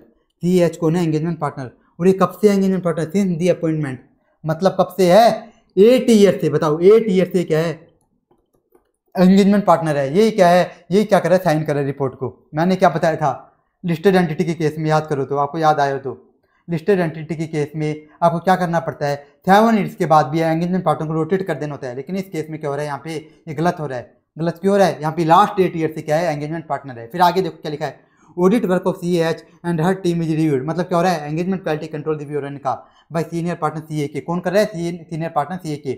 Engagement quality control review बताओ कौन करता है, कोई भी बंदा कर सकता है जो कि CA हो और एंगेजमेंट टीम का पार्ट नहीं होना चाहिए। तो कौन कर रहा है, CA के कर रहा है। उसके बाद देखो क्या लिखा, CA के बाद out of India some personal reason, लेकिन CA के जो था वो इंडिया के बाहर चला गया कोई पर्सनल रीजन की वजह से। सो दिस ईयर, इस ईयर क्या हो रहा है, CAG हैज बीन आस्क्ड, इसलिए क्या करा जा रहा है, CAG जो है उसको बोला गया कि तू क्या कर दे, एंगेजमेंट क्वालिटी कंट्रोल रिव्यू। मैंने आपको क्या बताया था, एंगेजमेंट क्वालिटी कंट्रोल रिव्यू कोई भी CA कर सकता है, बस वो क्या नहीं होना चाहिए, एंगेजमेंट टीम का पार्ट नहीं होना चाहिए। तो यहाँ पे कौन करे, अब CAG करे। अब देखो क्या लिखा है, in your opinion vote area CAG should consider at the time of review list any 4 areas. खुद ही बोला सिर्फ 4 एरियाज बता दो कि एंगेजमेंट क्वालिटी कंट्रोल रिव्यूअर क्या क्या रिव्यू करेगा, आपको सिर्फ ओनली 4 पॉइंट बताने हैं। फिर देखो एक चीज और बोली है, and also comment weather firm is complying with SQC और नोट। क्या होता है, कंप्लाई कर रही है, ये तो मैंने आपको पहले ही बता दिया। ऊपर वाली देखो पैराग्राफ, देखो ऊपर की 3 लाइन देखो, यहाँ पे मैंने आपको बताया कि ये 8 ईयर से क्या एंगेजमेंट पार्टनर है, जबकि लिस्टेड एंटिटी में क्या होता है, लिस्टेड एंटिटी के केस में 7 ईयर्स के बाद भी क्या हो जाना चाहिए, एंगेजमेंट पार्टनर रोटेट हो जाना चाहिए, यानी किसी को कंप्लाई नहीं करे। तो सबसे पहले तो इन्होंने क्या दिया, ये 4 पॉइंट बता दिए क्या क्या रिव्यू करेगा, इनमें यानी 4 आपको लिखने थे। उसके बाद ये बता रहे हैं रोटेशन का, कि रोटेट हो जाना चाहिए। तो क्या लिखा सबसे पहले कि क्या होना चाहिए, सेफगार्ड लगानी चाहिए, जिससे कि क्या हो सके, जिससे कि क्या किया जा सके, थ्रेड को कम किया जा सके। सेफगार्ड लगानी जिससे कि थ्रेड को कम किया जा सके। फिर बताया गया कि लिस्टेड एंटिटी के केस में क्या होना चाहिए, रोटेशन होना चाहिए। क्या होना चाहिए, rotation, note more than 7 years, कि एक ही एंगेजमेंट पार्टनर 7 ईयर से ज़्यादा के लिए एंगेजमेंट पार्टनर नहीं हो सकता। और फिर यहाँ पे लिख दिया गया कि यहाँ पे SQC1 कंप्लाई नहीं हो रहा। उसी बात पे यहाँ पे इन्होंने लिखा है, पहले इन्होंने थ्योरी लिख दी, फिर इन्होंने लिखा कि इस केस में जो SQC1 है वो कंप्लायंस नहीं हो रहा। तो ये क्वेश्चन जो है, ये अच्छा क्वेश्चन है, ये आपको देखना है, ये क्वेश्चन आपको देखना है, ये अच्छा क्वेश्चन है, इसलिए मैंने आपको एकदम डिटेल में करवाया। ये आपको देखना है क्वेश्चन 9। देखो मैंने जो लास्ट लेक्चर था उसमें भी बताया था कौन सा क्वेश्चन आपको देखना है। मैंने आपको बताया था क्वेश्चन 2 आपको देखना था। ये क्वेश्चन 2 आपको अच्छे से देखना है, क्वेश्चन 9। बाकी क्वेश्चन में तो 1-2 में बस 1-2 क्वेश्चन लैंग्वेज देखनी है। लेकिन सबसे अच्छे क्वेश्चन कौन से हैं, अब तक क्वेश्चन 2 और क्वेश्चन 9, 2 क्वेश्चन आए हैं सबसे बढ़िया बस, और बाकी क्वेश्चन तो सिंपल थे।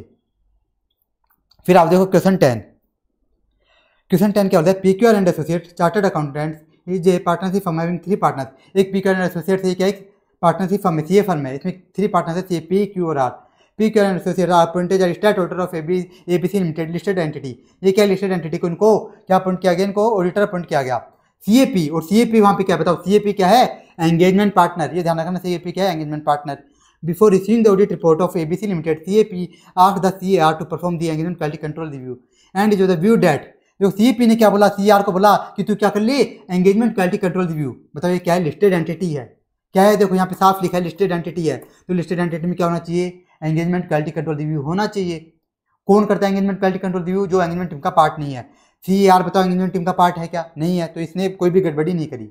लेकिन आगे देखो इसने क्या बोला, and is of the view that his responsibility will be reduced after the review by CAR। कि जैसे CAR क्या करेगा, एंगेजमेंट क्वालिटी कंट्रोल रिव्यू करेगा, एंगेजमेंट पार्टनर की क्या होगी, रेस्पॉन्सिबिलिटी रिड्यूस हो जाएगी। मैंने आपको बताया था कि एंगेजमेंट क्वालिटी कंट्रोल रिव्यू करने से एंगेजमेंट पार्टनर की रेस्पॉन्सिबिलिटी रिड्यूस नहीं होगी। तो इन्होंने पहला क्वेश्चन यही पूछा है, whether the contention of CAP is correct, तो एकदम डायरेक्ट क्वेश्चन पूछा है। फिर देखो नेक्स्ट क्या पूछा है, what are the aspects that need to be considered by CAR। कि जो CR कौन है, engagement quality control reviewer, while performing the engagement quality control review for audit. कि CAR क्या क्या रिव्यू करेगा। 2 क्वेश्चन पूछे हैं। पहला क्वेश्चन क्या पूछा है कि जो एंगेजमेंट पार्टनर है, एंगेजमेंट पार्टनर ये बोल रहा है कि मेरी रेस्पॉन्सिबिलिटी रिड्यूस हो जाएगी, तो आप क्या बोलोगे कि वो एंगेजमेंट पार्टनर बिल्कुल भी सही नहीं है, क्योंकि उसकी रेस्पॉन्सिबिलिटी रिड्यूस नहीं होती। फिर दूसरा क्वेश्चन बोला कि CAR क्या क्या रिव्यू करेगा। CAR कौन है, एंगेजमेंट क्वालिटी कंट्रोल रिव्यूअर, क्या क्या रिव्यू करेगा। मैंने आपको कई 7 पॉइंट्स बताए थे, उनमें से कोई भी 4 या 5 पॉइंट्स आप लिख देना, फुल मार्क्स मिल जाएंगे आपको। तो इसे टिक मारो। देखो उन्होंने यही लिखा है सबसे पहले, देखो पहले लिखा है इन्होंने कि रिव्यू से एंगेजमेंट पार्टनर की रेस्पॉन्सिबिलिटी रिड्यूस नहीं होती, ये यहाँ इसलिए यहाँ पे CAP की कंडीशन करेक्ट नहीं है।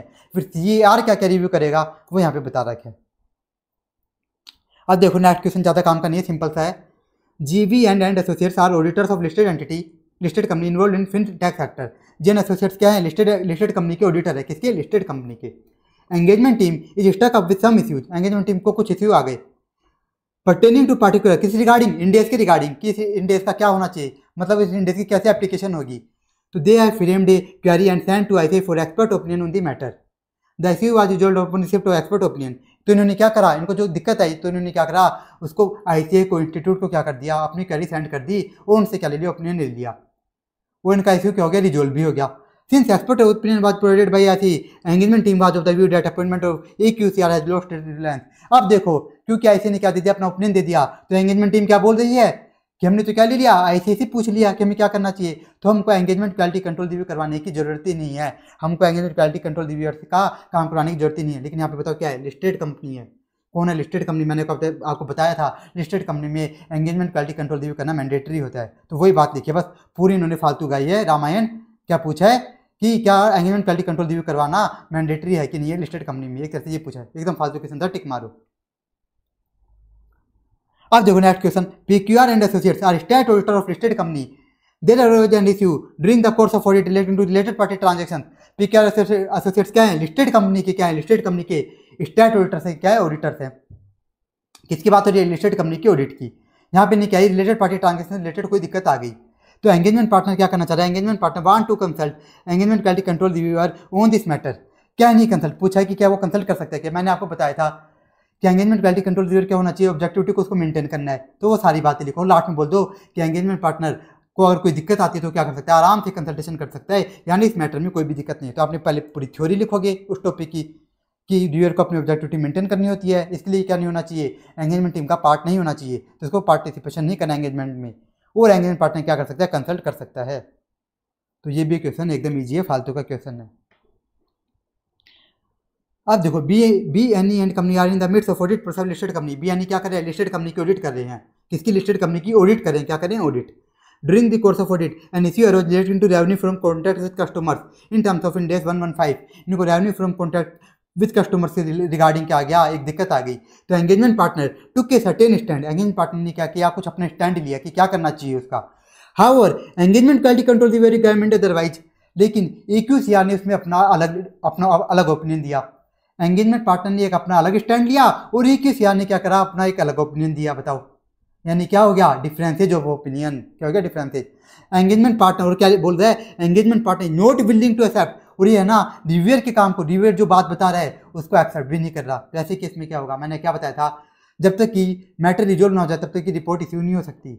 और जब ईपी एंगेजमेंट पार्टनर और एंगेजमेंट क्वालिटी कंट्रोल रिव्यूअर के बीच में मतभेद आ जाते हैं तो उनको कौन रिजोल्व करेगा, तो ये लिख रखा है इन्होंने, कौन रिजोल्व करेगा, अनदर प्रैक्टिशनर, फर्म और रेगुलेटरी बॉडी। और क्या होगी, जो रिपोर्ट इश्यू होगी वो कब होगी, जब तक कि मैटर रिजोल्व नहीं हो जाता, रिजोल्व होने के बाद ही रिपोर्ट इश्यू हो सकती है। तो ये दोनों पॉइंट इन्होंने यहाँ पे लिख दिए। तो ये क्वेश्चन भी एकदम ईजी था। फिर देखो next question, Ramanujan a CA final student feel that engagement file in audit engagement should be ready prior to issue of audit report. एक सीए फाइनल स्टूडेंट है, वो क्या बोल रहा है कि जो वर्किंग पेपर से जो एंगेजमेंट फाइल असेंबल होगी, जो असेंबली करी जाएगी, वो कब हो जानी चाहिए, ऑडिट रिपोर्ट बनने से पहले ही। मतलब ये काम कंप्लीट हुआ नहीं, उससे पहले असेंबली हो जानी चाहिए। तो क्या इसका बताओ, इसने जो बोला वो सही है क्या, तो आप बताओगे। और ये देखो किसकी बात कर रहे हैं, ऑडिट की। तो आप बताओगे कब तक असेंबली होनी चाहिए, within 60 days after the date of auditor report. और फिर आप बोलोगे जो रामानुजन ने जो व्यू दिया है वो एकदम गलत है, ये नोट इन ऑर्डर। तो ये बात उन्होंने लिखी है, बस इस क्वेश्चन को टिक मारो। इसको भी अगर आपको लगे सिंपल है, आपको समझ आ रहा है, तो इसे भी आप टिक मार सकते हो क्वेश्चन 13 को भी। वैसे देखा जाए तो ज़्यादा मुश्किल क्वेश्चन नहीं है, बस इसमें आपको थ्योरी सारी लिखनी है उस टॉपिक की। जो अदर पॉइंट थे उन्होंने सारे लिखे हैं कि एंगेजमेंट क्वालिटी कंट्रोल लेवल को अपनी ऑब्जेक्टिविटी भी मेंटेन करनी है, ये सब। ये तो ऊपर वाले में लिखा है, 12 वाले में। तो 13 वाला भी आप टिक मार दो, एकदम ईजी क्वेश्चन है, इसे भी आप टिक मार दो।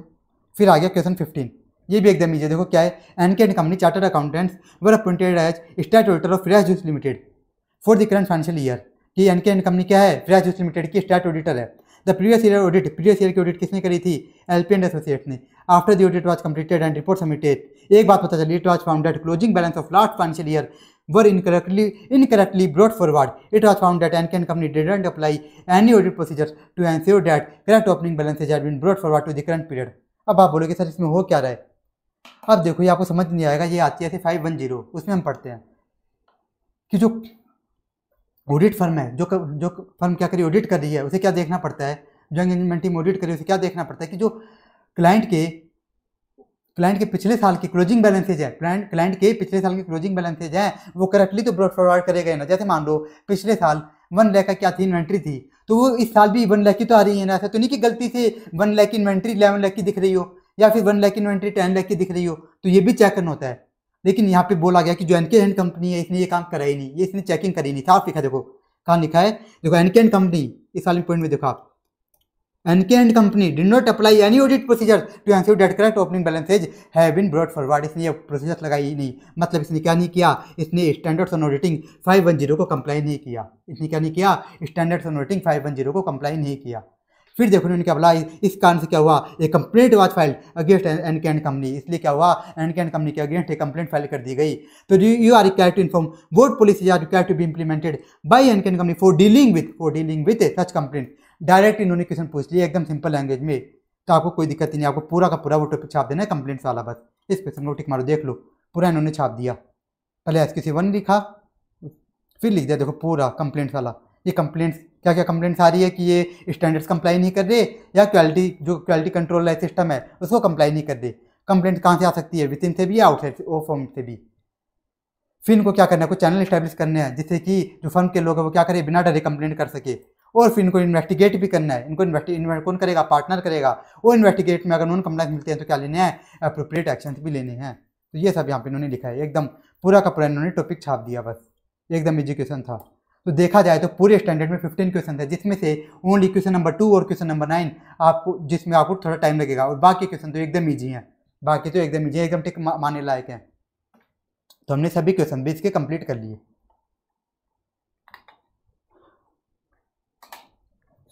अब हम क्या करते हैं, स्टैंडर्ड स्टार्ट करते हैं। हमारा देखो SQC1 पूरा कंप्लीट हो गया। मैंने आपको बता भी दिया कि कहाँ पे आपको टाइम लगेगा। हम जहाँ पे नेमनिक्स की नीड थी वहाँ पे नेमनिक्स भी बना दिए, और ये बता दिया कि कितने पॉइंट्स आपको याद करने, जिससे कि कोई दिक्कत ना हो। और क्या करना, जो बाकी टॉपिक्स को समझ के याद करना, समझ के याद करोगे तो जल्दी जल्दी याद हो जाएगा। तो ये स्टैंडर्ड एकदम ईजी है। बस वो 2 पॉइंट्स है, कौन से, एंगेजमेंट परफॉर्मेंस में, एक तो नॉर्मल रिव्यू वाला और एक एंगेजमेंट क्वालिटी कंट्रोल रिव्यू वाला। हो सकता है कि वहाँ पे आपको थोड़ा सा टाइम लग जाए, थोड़ा सा भी टाइम लग जाए, क्योंकि वहाँ पे कुछ ऐसे पॉइंट्स हैं जो भी आपको समझ नहीं आ रहे होंगे। हम जब बाद में आगे जाके बाकी स्टैंडर्ड्स करेंगे तब आपको एकदम अच्छे से समझ आएंगे वो। वैसे मैंने पूरी कोशिश की उनको भी समझाने की, लेकिन फिर भी अगर आपको समझ नहीं आ रही तो हो सकता है उनमें भी आपको टाइम लग जाए। अब हम स्टार्ट करने जा रहे हैं स्टैंडर्ड्स। ऐसे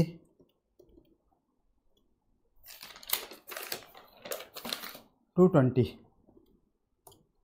ऐसे 220, ये क्या है, quality control for quality control for an audit of financial statement.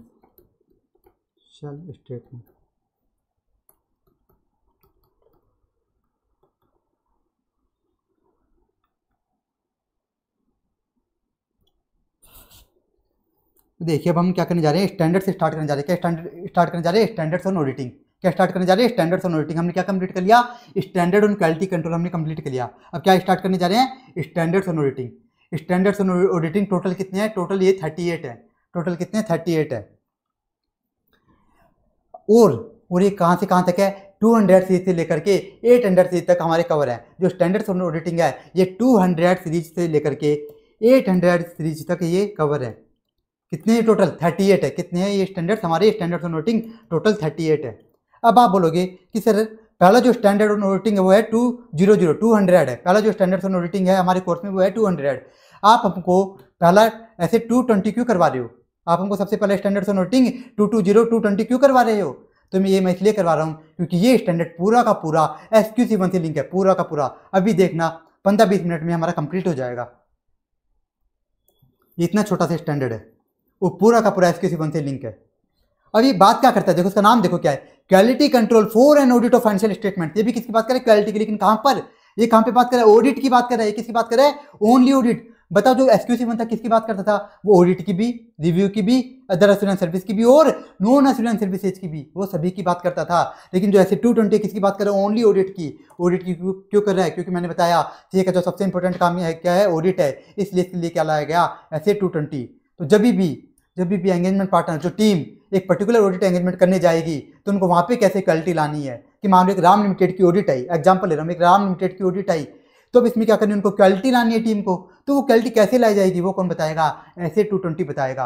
ये पूरा का पूरा क्या है, उसका कॉपी पेस्ट है, किसका, SQC1 का। बस कुछ बातें एक्स्ट्रा वो हम देखने जा रहे हैं।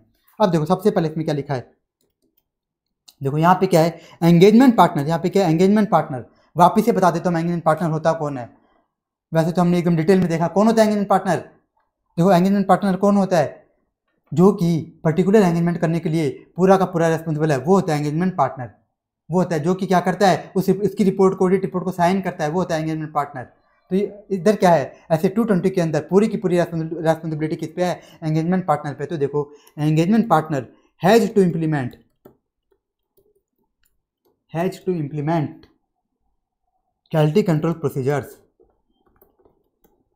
SQC1 में बताओ क्वालिटी लाने की जिम्मेदारी किस पे होती थी, पूरी फर्म में जितने पार्टनर थे, जितने भी पार्टनर्स वगैरह थे, सब पे होती थी। लेकिन ऐसे 220 में, क्योंकि किसकी बात करें, एक पर्टिकुलर ऑडिट की बात करें, कि जब आप पर्टिकुलर ऑडिट करने जा रहे हो तो यहाँ पे बताओ किसकी रेस्पॉन्सिबिलिटी होगी, यहाँ पे किसकी होगी, एंगेजमेंट पार्टनर की होगी। जो बंदा रेस्पॉन्सिबल रहता है ऑडिट के लिए, उसी की क्या होगी, क्वालिटी लाने की रेस्पॉन्सिबिलिटी भी पूरी की पूरी किस पे होगी, एंगेजमेंट पार्टनर पर ही होगी। क्वालिटी कंट्रोल प्रोसीजर्स, तो सारी की सारी रेस्पॉन्सिबिलिटी किस पे, एंगेजमेंट पार्टनर पे। तो वापस से देख ले तो कौन सी responsibility,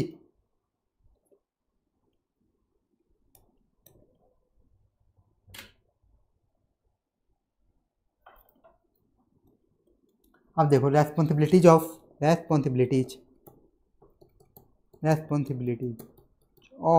engagement partner for following matters. किन के रिगार्डिंग बताओ, फॉर फॉलोइंग मैटर्स।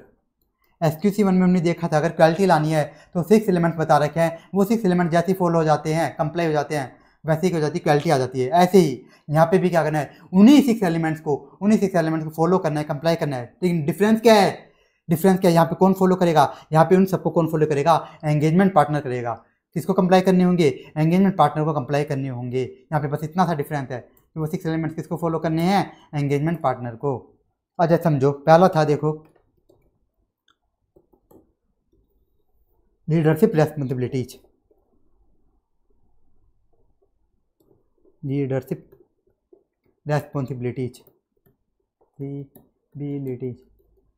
SQC में बताओ लीडर कौन होता था, वो बंदा होता था जो सीनियर पार्टनर होता था, जिसके पास जिसका प्रॉफिट शेयरिंग रेशियो सबसे ज़्यादा होता था वो होता था लीडर। तो उसकी रेस्पॉन्सिबिलिटी होती थी कि वो क्या करे, क्वालिटी को मेंटेन करे, क्वालिटी पे फोकस करे। तो यहाँ पे किसकी होगी, यहाँ पे किसकी होगी बताओ, मैंने बोला सारी की सारी रेस्पॉन्सिबिलिटी यहाँ पे एंगेजमेंट पार्टनर की होगी। मतलब वो बंदा जो कि पर्टिकुलर एंगेजमेंट के लिए रेस्पॉन्सिबल है, जो कि उस पर्टिकुलर एंगेजमेंट को साइन करेगा, उसकी रिपोर्ट को साइन करेगा, उसकी रेस्पॉन्सिबिलिटी होगी। किसकी होगी, एंगेजमेंट पार्टनर की। तो यहाँ पे एंगेजमेंट पार्टनर को क्या करना है, क्वालिटी पे फोकस करना है। अगर मान लो एंगेजमेंट पार्टनर ही क्वालिटी पे फोकस नहीं करेगा तो क्या होगा, इसकी जो टीम लेके गया अपनी ये साथ जो टीम लेके गया है, वो बताओ वो क्यों फोकस करेगी, वो बताओ वो क्यों फोकस करेगी क्वालिटी पर। अगर एंगेजमेंट पार्टनर ही क्वालिटी पर फोकस नहीं करेगा तो उसके साथ जो टीम गई है वो भी क्यों फोकस करेगी। तो क्या करना है, एंगेजमेंट पार्टनर को क्वालिटी पे फोकस करना है। तो ये हो गया पहला पॉइंट, एकदम सेम पॉइंट है सारी के सारी, बस एक पॉइंट में थोड़ा सा चेंज आएगा। फिर नेक्स्ट है एथिकल रिक्वायरमेंट्स, ये वहाँ पे भी था यहाँ पे भी है एथिकल रिक्वायरमेंट्स। अब देखो वहाँ पे तो क्या करना था, पूरी फर्म को क्या करना था, एथिकल रिक्वायरमेंट थी, जो भी फंडामेंटल प्रिंसिपल थे उनको फॉलो करना था। लेकिन यहाँ पे किसकी बात होगी, यहाँ पे देखो जो एंगेजमेंट पार्टनर उसे क्या करना है, एथिकल रिक्वायरमेंट को फॉलो करना है और साथ ही साथ अपनी टीम से भी क्या करवाना है, फॉलो करवाना है, एकदम सेम पॉइंट। फिर next acceptance and continuance of client relationship. Client relationship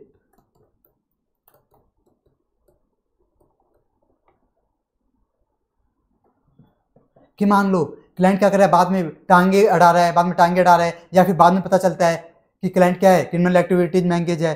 तो यहाँ पे जो भी काम करेंगे विड्रॉ वाले जो डिसीजन लेगा कौन लेगा, एंगेजमेंट पार्टनर ही लेगा, सारे काम कौन करेगा, एंगेजमेंट पार्टनर। या फिर मान लो कोई ऑडिट एंगेजमेंट आई है, उसके रिगार्डिंग मान लो पार्टनर है क्या बनने जा रहा है, एंगेजमेंट पार्टनर, तो वही डिसाइड करेगा कि एक्सेप्ट करनी है कि नहीं करनी। कौन डिसाइड करेगा, पार्टनर ही अपनी औकात देखेगा कि मेरी औकात है कि नहीं। जो भी एंगेजमेंट पार्टनर बनने जा रहा है वही देखेगा कि मेरी औकात है कि नहीं, ये क्लाइंट ईमानदार है कि नहीं, ये कौन देखेगा, वो एंगेजमेंट पार्टनर ही देखेगा। कौन देखेगा, सारा काम कौन क्या करेगा, एंगेजमेंट पार्टनर ही करेगा सारे के सारे काम। फिर देखो डी पॉइंट, अब देखो डी पॉइंट ये चेंज हुआ है। उधर क्या था, ह्यूमन रिसोर्स, हम देखते हैं कि क्या फर्म के अंदर सफिशिएंट पर्सनल है, सफिशिएंट आर्टिकल्स वगैरह एम्प्लॉइज वगैरह हैं और क्या वो कैपेबल है कि नहीं। लेकिन यहाँ पे क्या देखा जाएगा, असाइनमेंट ऑफ ऑडिट टीम, बस ये पॉइंट चेंज हुआ है। ये पॉइंट आपको बस एक्स्ट्रा पढ़ना है, असाइनमेंट ऑफ ऑडिट टीम।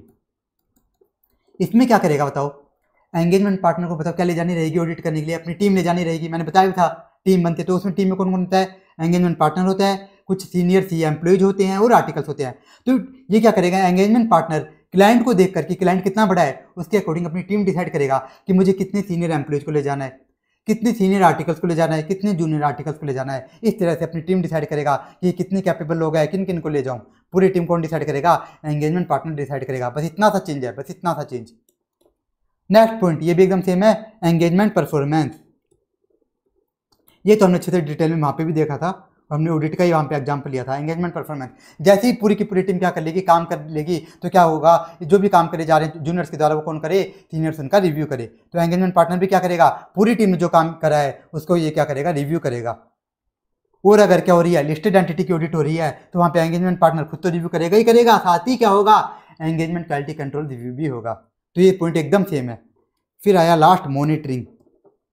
बताओ वहाँ पे मॉनिटरिंग कौन करता था, वहाँ पे मॉनिटरिंग कोई भी पार्टनर कर लेता था या फिर कोई भी सीनियर एक्सपीरियंस पर्सन भी कर सकता था। पार्टनर भी कर सकता था अगर, या फिर कोई दूसरा बंदा भी, चाहे वो पार्टनर भी हो, मान लो एम्प्लॉई है लेकिन वो क्या एकदम एक्सपीरियंस बंदा है, तो वो भी क्या कर सकता था, मॉनिटरिंग कर सकता था कि ऊपर वाली सभी क्वालिटी जो कंट्रोल्स हैं वो सब कंप्लाई हो रहे कि नहीं हो रहे। लेकिन यहाँ पे मॉनिटरिंग कौन करेगा, ओनली एंगेजमेंट पार्टनर। यहाँ पे इसकी रेस्पॉन्सिबिलिटी भी किस पे है, मॉनिटरिंग की भी एंगेजमेंट पार्टनर पर ही है। यहाँ पे जो मॉनिटरिंग की रेस्पॉन्सिबिलिटी है किस पर है, एंगेजमेंट पार्टनर पर। तो ये हमने पॉइंट देख लिए, सारे के सारे पॉइंट सेम थे, बस इसमें क्या चेंज हुआ है कि सारी रेस्पॉन्सिबिलिटी किस पे आ जाएगी, एंगेजमेंट पार्टनर पे आ जाएगी। अब देखो एडिशनल रेस्पॉन्सिबिलिटी जो हमें देखनी है,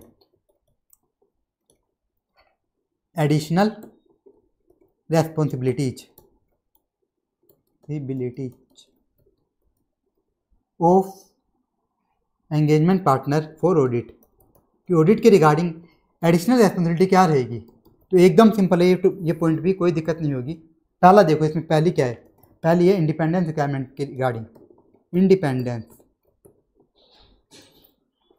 ये बात मैंने आपको जब मैं आपको एसक्यूशन पढ़ाया था तभी बताई थी, इंडिपेंडेंस रिक्वायरमेंट वाली, कि इंडिपेंडेंस रिक्वायरमेंट को कौन वैलिड करते हैं, तो फर्म करती है इसके रिगार्डिंग काम। और एंगेजमेंट पार्टनर भी क्या करता है, इंडिपेंडेंस रिक्वायरमेंट के रिगार्डिंग क्या करता है, वैलिडेशन करता है। फर्म तो चेक करती है। फर्म बताओ क्या क्या करती है, इंडिपेंडेंस के रिगार्डिंग जितने भी लोग हैं फर्म के अंदर सबको ज्ञान देती है। फिर देखती है कि इंडिपेंडेंस के लिए क्या क्या खतरा आ रहा है, फिर उनको क्या करती है, सेफगार्ड लगा के, कुछ सेफगार्ड लगा के उन खतरों को खत्म करती है। इस तरह से फर्म क्या करती है, इंडिपेंडेंस रिक्वायरमेंट के रिगार्डिंग कुछ पॉलिसीज एंड प्रोसीजर बनाती है। लेकिन एंगेजमेंट पार्टनर को भी ऑडिट में क्या करना पड़ता है, ऑडिट के अंदर एंगेजमेंट पार्टनर को भी इंडिपेंडेंस रिक्वायरमेंट के रिगार्डिंग कुछ इवैल्यूएशन करने होते हैं। तो वो क्या करेगा वो हम देखने जा रहे हैं। क्या क्या करना है इसको देखो। ऑब्टेन क्या करने से, obtain information from firm, obtain information from firm about circumstances that create threat to independence। देखो कितना सिंपल पॉइंट है, उसी पॉइंट को एक तरह से आगे बढ़ा दिया। फर्म बताओ क्या करती है, इंडिपेंडेंस के लिए जो भी थ्रेट आ रहे हैं, इंडिपेंडेंस पे जो भी खतरा आ रहा है उसको क्या करती है, आइडेंटिफाई करती है। तो ये क्या करेगा, एंगेजमेंट पार्टनर क्या करेगा, ये क्या करेगा, मान लो राम लिमिटेड की ऑडिट करने गया है, ये क्या करने गया, राम लिमिटेड की ऑडिट करने गया है। तो ये क्या करेगा, अपनी फर्म से पूछेगा, ये फर्म से पूछेगा क्या तुमने ऐसा कुछ कांड तो नहीं कर रखा कि जिससे कि मेरी इंडिपेंडेंस पे थ्रेट आ जाए, कि मैं जो ऑडिट कर रहा हूँ राम लिमिटेड की, इस पे इसके इंडिपेंडेंस पे क्या हो जाए, थ्रेट आ जाए, मेरी इंडिपेंडेंस पे थ्रेट आ जाए। जैसे कि मान लो पूछेगा अपने पार्टनर्स वगैरह से पूछेगा कि क्या तुमने इस राम लिमिटेड में कोई शेयर्स वगैरह तो हेल्ड नहीं कर रखे, या फिर तुम्हारी कोई रिलेटिव वगैरह इस एंटिटी में राम लिमिटेड में डायरेक्टर वगैरह तो नहीं है। इस तरह से पूछेगा, किन से पूछेगा, फर्म से पूछेगा। फर्म से क्यों पूछेगा, क्योंकि फर्म ने पहले से क्या कर रखे हैं, इंडिपेंडेंस के थ्रेट्स को आइडेंटिफाई कर रखा है कि इंडिपेंडेंस पे क्या क्या खतरे आ रहे हैं, उनको पहले से आइडेंटिफाई कर रखा है। तो फर्म से पूछेगा कि राम लिमिटेड में तो कोई खतरा नहीं आ रहा ना, कि मैं जो राम लिमिटेड की ऑडिट कर रहा हूँ इसमें तो इंडिपेंडेंस का कोई खतरा नहीं आ रहा ना, जो मैं राम लिमिटेड की ऑडिट कर रहा हूँ इसमें तो इंडिपेंडेंस पे कोई खतरा तो नहीं आ रहा ना। तो इसके लिए अब देखो सेकंड पॉइंट क्या होगा, ब्रीचेस ऑफ इंडिपेंडेंस। अब मान लो इसने ऊपर वाली बात पूछी अपनी फर्म से, तो इसे क्या मिल गई, ब्रीच ऑफ इंडिपेंडेंस की इन्फॉर्मेशन मिल गई। इसे पता चल गया, इसे क्या पता चल गया, मान लो इसे पता चल गया कि मेरी फर्म का पार्टनर राम लिमिटेड में क्या करता है, शेयर होल्ड करता है। इसे ये बात पता चल गई, यानी क्या हो रहा है, इंडिपेंडेंस पे थ्रेट आ रहा है, इंडिपेंडेंस का ब्रीच हो रहा है। तो अभी क्या करेगा लास्ट में, बताओ लास्ट में करना क्या, सिंपल सा काम, वही क्या करना है, हमें एलिमिनेट कर देना इस थ्रेट को, एलिमिनेट सच थ्रेट्स। कैसे एलिमिनेट करते हैं बताओ, बाय अप्लाइंग सेफगार्ड्स। क्या करना है, और इसे क्या पता चला था बताओ, सेकंड पॉइंट में से क्या पता चला था कि मेरे पार्टनर ने राम लिमिटेड के अंदर शेयर होल्ड करा के, यानी क्या हो रहा है, इंडिपेंडेंस पे खतरा आ रहा है। तो इसने क्या करा, इसको क्या करना है, खत्म करना है इसको, इस खतरे को। कैसे खत्म किया जाएगा खतरे को, ये अपने पार्टनर को बोलेगा कि तूने जो भी शेयर हेल्ड करा के इनको क्या कर दे, सेल कर दे, इनको बेच दे, इन सारे शेयर्स को बेच दे। तो इससे क्या हो जाएगा, अपना आप इंडिपेंडेंस में जो खतरा आ रहा है वो खत्म हो जाएगा। तो इस तरह से इंडिपेंडेंस, लगभग सेम ही बातें लिखी हैं, बस थोड़ी सी लैंग्वेज चेंज हो गई। वहाँ पे क्या कर रखा था, हमने पहले से इंडिपेंडेंस में जो खतरे आ रखे हैं उनको आइडेंटिफाई कर रखा था। इसलिए क्या करेगा, इसलिए एंगेजमेंट पार्टनर क्या करेगा, फर्म से ही पूछ लेगा कि जो मैं इसकी ऑडिट कर रहा हूँ राम लिमिटेड की, तो इसमें कोई इंडिपेंडेंस पे खतरा तो नहीं आ रहा ना, ये चेक करेगा, पूछेगा। और फिर से पता चल जाता है कोई खतरा आ रहा है तो क्या करेगा, उनको एलिमिनेट कर देगा, उन खतरों को खत्म कर देगा। बताओ कितना सिंपल सा पॉइंट, आपको एक्स्ट्रा कुछ भी नहीं पढ़ना, बस थोड़ी सी लैंग्वेज चेंज हुई है, और अगर आप समझ के पढ़ते हो तो बिल्कुल ही दिक्कत नहीं होगी आपको याद करने में। फिर देखो second, for engagement quality control review, ये भी एकदम सिंपल पॉइंट है। तो ईपी को क्या करना है, एंगेजमेंट पार्टनर को क्या करना है, यहाँ पे देखो एडिशनल रेस्पॉन्सिबिलिटी देखनी है। तो हमने कौन सी देखी, इंडिपेंडेंस रिक्वायरमेंट से रिलेटेड इसकी एंगेजमेंट पार्टनर की क्या एडिशनल रेस्पॉन्सिबिलिटी है, कि इंडिपेंडेंस रिक्वायरमेंट से रिलेटेड ऑडिट के रिगार्डिंग ईपी की क्या एडिशनल रेस्पॉन्सिबिलिटी है। फिर हम क्या देखने जा रहे हैं, EQC रिव्यू में एंगेजमेंट पार्टनर को क्या करना रहेगा, जब एंगेजमेंट क्वालिटी कंट्रोल रिव्यू कराना पड़ता है तो कब कराना पड़ता है, जब ये क्या करते हैं, लिस्टेड एंटिटी की ऑडिट करते हैं उस टाइम पे। तो एंगेजमेंट पार्टनर को किन बातों का ध्यान रखना है, देखो इसकी क्या क्या रेस्पॉन्सिबिलिटी है एडिशनल। डिटरमाइन, एंगेजमेंट पार्टनर को डिटरमाइन करना होगा क्या EQCR जो एंगेजमेंट क्वालिटी कंट्रोल रिव्यूअर है, एंगेजमेंट क्वालिटी कंट्रोल रिव्यूअर है, क्या वो अपॉइंट हो चुका है। अब देखो यहाँ पे हम क्या बात कर रहे हैं, एंगेजमेंट पार्टनर की रेस्पॉन्सिबिलिटी, एंगेजमेंट पार्टनर की क्या एडिशनल रेस्पॉन्सिबिलिटी ऐसे 220 में बता रखी है। ऐसे 220 किसकी बात करता है, कि जो आप ऑडिट कर रहे हो, उसमें क्या करनी है, क्वालिटी लानी है। तो क्वालिटी कैसे लानी है, सेम वही काम करने जो हमने SC1 में करे, सेम सारे के सारे वही काम करने, लेकिन यहाँ पे कुछ एडिशनल रेस्पॉन्सिबिलिटी भी बता रखी है। सेम वही काम तो करने हैं जो SQC में बता रखे हैं। किसको करने हैं? एंगेजमेंट पार्टनर को करने हैं, लेकिन साथ ही साथ उसको कुछ एडिशनल काम भी करने हैं। तो सबसे पहला तो था इंडिपेंडेंस के रिगार्डिंग उसको कुछ एक्स्ट्रा काम करना था, वो हमने देख लिया। फिर एंगेजमेंट क्वालिटी कंट्रोल रिव्यू के रिगार्डिंग उसको क्या काम करना है वो हम देखने जा रहे हैं। तो देखो, एंगेजमेंट पार्टनर को डिटरमाइन करना है क्या engagement quality control reviewer appoint हुआ है कि नहीं हुआ। मतलब जो लिस्टेड एंटिटी है उसमें क्या कराना पड़ेगा बताओ? एंगेजमेंट क्वालिटी कंट्रोल रिव्यू कराना पड़ेगा उसका। अब एंगेजमेंट पार्टनर ये नहीं सोच सकता कि मेरी फर्म के जो सीनियर पार्टनर है वो अपने आप ही अपॉइंट कर देगा, उसको ये भ्रम में नहीं रहना। उसको खुद को क्या करना है? उसको खुद को एकदम ध्यान में रखना है, उसको खुद को इस बात का ध्यान रखना है कि engagement quality control reviewer appoint हुआ कि नहीं हुआ।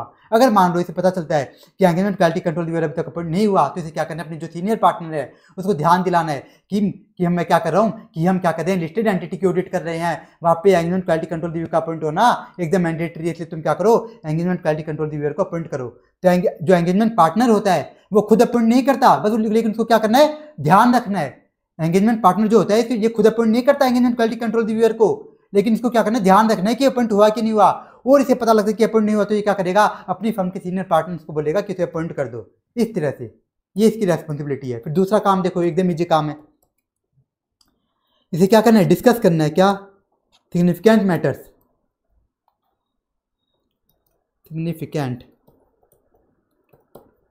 Significant matters with EQCR, engagement quality control reviewer के साथ।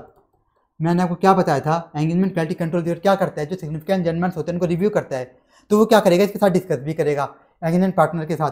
तो ऐसे नहीं कि एंगेजमेंट पार्टनर घमंड में आके उसके साथ डिस्कस ही ना करे, तो ऐसा नहीं कर सकता। एंगेजमेंट पार्टनर को EQCR के साथ डिस्कस करना ही पड़ेगा। ये भी इसकी क्या है? एक तरह से एडिशनल रेस्पॉन्सिबिलिटी यहाँ पे बता रखी है कि एंगेजमेंट पार्टनर को EQCR के साथ, एंगेजमेंट क्वालिटी कंट्रोल रिव्यूअर के साथ डिस्कस करना ही पड़ेगा। एंगेजमेंट पार्टनर ये नहीं बोल सकता कि EQCR अपना काम खुद करे, ऐसे नहीं बोल सकता, उसको डिस्कस करना ही पड़ेगा।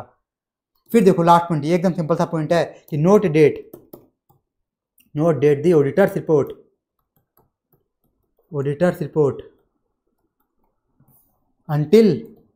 until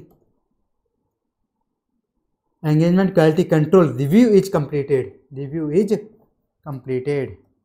एकदम सिंपल पॉइंट, बस ये 3 पॉइंट है इसके अंदर। क्या बोला लास्ट पॉइंट में? कि एंगेजमेंट पार्टनर को अपनी रिपोर्ट तब तक साइन नहीं करनी जब तक कि engagement quality control review complete ना हो जाए। ये बात हमने वहाँ पे भी देखी थी कि जब तक पूरा का पूरा काम ना हो जाए, मैंने आपको बताया था, पूरा का पूरा काम ना हो जाए तब तक आप अपनी ऑडिट रिपोर्ट, जो फाइनल रिपोर्ट है, कौन सी बात करूँ मैं? फाइनल रिपोर्ट की, ड्राफ्ट की बात नहीं करा, जो फाइनल ऑडिट रिपोर्ट है उसको साइन नहीं करोगे। कब तक नहीं करोगे? जब तक पूरा का पूरा काम ना हो जाए, मतलब जब तक कि engagement quality control review complete ना हो जाए, जब तक पूरा काम ना हो जाए तब तक आप अपनी ऑडिट रिपोर्ट को साइन नहीं कर सकते। तो देखो क्या क्या एडिशनल रेस्पॉन्सिबिलिटी है कि इंडिपेंडेंस के रिगार्डिंग। तो इसे क्या करना है? अपनी फर्म से इन्फॉर्मेशन लेनी है कि मैं जो राम लिमिटेड की ऑडिट कर रहा हूँ इसमें कोई इंडिपेंडेंस में खतरा तो नहीं आ रहा, और इसे पता चल जाता है कि यहाँ पे कोई इंडिपेंडेंस में खतरा आ रहा है, तो क्या करेगा? इन इंडिपेंडेंस के खतरों को खत्म करेगा। कैसे खत्म करेगा? सेफगार्ड लगा के। उसके बाद इसकी एक एडिशनल रेस्पॉन्सिबिलिटी हो रहा है किसके regarding? Engagement quality control review होता है तब। एंगेजमेंट क्वालिटी कंट्रोल रिव्यू बताओ कब होता है? मैंडेटरी लिस्टेड एंटिटीज की जब ये ऑडिट करते हैं तब होता है। तो उसके केस में एंगेजमेंट पार्टनर को ये ध्यान रखना है कि engagement quality control reviewer appoint हुआ कि नहीं। किसकी रेस्पॉन्सिबिलिटी है इस बात को ध्यान रखने की? एंगेजमेंट पार्टनर की ही रेस्पॉन्सिबिलिटी है। और क्या करना है? उसको एंगेजमेंट क्वालिटी कंट्रोल रिव्यूअर के साथ डिस्कस भी करना है, और साथ ही साथ अपनी रिपोर्ट को तब तक साइन नहीं करना जब तक कि engagement quality control review complete ना हो जाए। तो ये स्टैंडर्ड हमारा कंप्लीट हुआ, बस इतना सही पढ़ना था। बाकी सारे पॉइंट्स इसमें एकदम सेम है जो SQC 1 में हमने पढ़े थे। बस इसमें क्या अलग है कि सारी रेस्पॉन्सिबिलिटी बताओ किस पे आ जाती है? एंगेजमेंट पार्टनर पे आ जाती है। उसी एक बंदे पे सारी की सारी रेस्पॉन्सिबिलिटी आ जाएगी पर्टिकुलर ऑडिट के लिए, उस एंगेजमेंट पार्टनर पे। और फिर कुछ एडिशनल रेस्पॉन्सिबिलिटी यहाँ पे बताई गई है। अब इसको हम एक बार कंसेप्ट बुक से भी देख लेते हैं। तो देखो यहाँ पे लिखा है सबसे पहले ऐसे 220 quality control for an audit of financial statement. तो किसकी रेस्पॉन्सिबिलिटी है? सारी की सारी है एंगेजमेंट पार्टनर की। और ये सारे देखो कौन से पॉइंट्स होंगे जो वहाँ पे थे SQC 1 में थे, वही सारी क्वालिटी कंट्रोल के पॉइंट्स यहाँ पर भी है। बस कौन से पॉइंट में चेंज है? 4th पॉइंट में। वहाँ पे क्या था? Human resources. यहाँ पे क्या है? Assignment of audit engagement team. कि आपको क्या करना है? आप जिसकी ऑडिट करने जा रहे हो आपको अपनी टीम बना के लेके जानी है। आपको खुद चूज़ करना होगा कि मैं कितने मेंबर लेके जाऊँ, कितने एम्प्लॉय लेके जाऊँ, कितने सीनियर आर्टिकल्स लेके जाऊँ, कितने जूनियर लेके जाऊँ, और वो कौन होने चाहिए, वो सब आप खुद डिसाइड करोगे। फिर हमने कुछ एडिशनल रेस्पॉन्सिबिलिटीज देखी। पहली इंडिपेंडेंस रिक्वायरमेंट्स के रिगार्डिंग देखी, क्या करना है? फर्म से आपको इन्फॉर्मेशन लेनी है, फिर देखना है कि आपको ब्रीचेस मिले हैं कि इंडिपेंडेंस का ब्रीच हो रहा है, तो आप क्या करोगे? वो इनको खत्म करोगे, एलिमिनेट करोगे। फिर हमने देखा एंगेजमेंट क्वालिटी कंट्रोल से रिलेटेड क्या इसकी एडिशनल रेस्पॉन्सिबिलिटी है, तो ये इसको ध्यान रखना होगा एंगेजमेंट पार्टनर को ही कि QCR प्रिंट हुआ कि नहीं हुआ, वो डिस्कस करना उसके साथ और अपनी ऑडिट रिपोर्ट तब तक साइन करनी जब तक कि engagement quality control review complete ना हो जाए। तो ये स्टैंडर्ड भी हमारा कंप्लीट हुआ। अब हम क्या करते हैं, इसके क्वेश्चन देख लेते हैं। तो ये स्टैंडर्ड तो बहुत ही छोटा सा है, ऐसे 220 तो बहुत ही छोटा सा।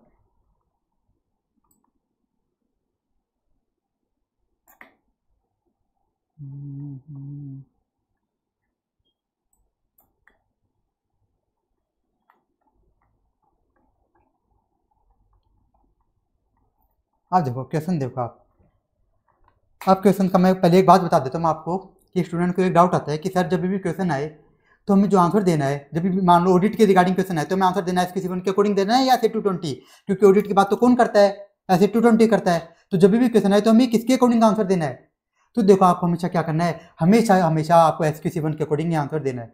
फिर आप बोलो कि सर ऐसे 220 के अकॉर्डिंग कब देना है, जब क्वेश्चन साफ बोल दे आपको कि ऐसे 220 के अकॉर्डिंग आपको आंसर देना है, या फिर उन्हीं टॉपिक का क्वेश्चन है जो कि ओनली ऐसे 220 में ही है, जो कि मैंने आपको बताया था एडिशनल रेस्पॉन्सिबिलिटी वाले।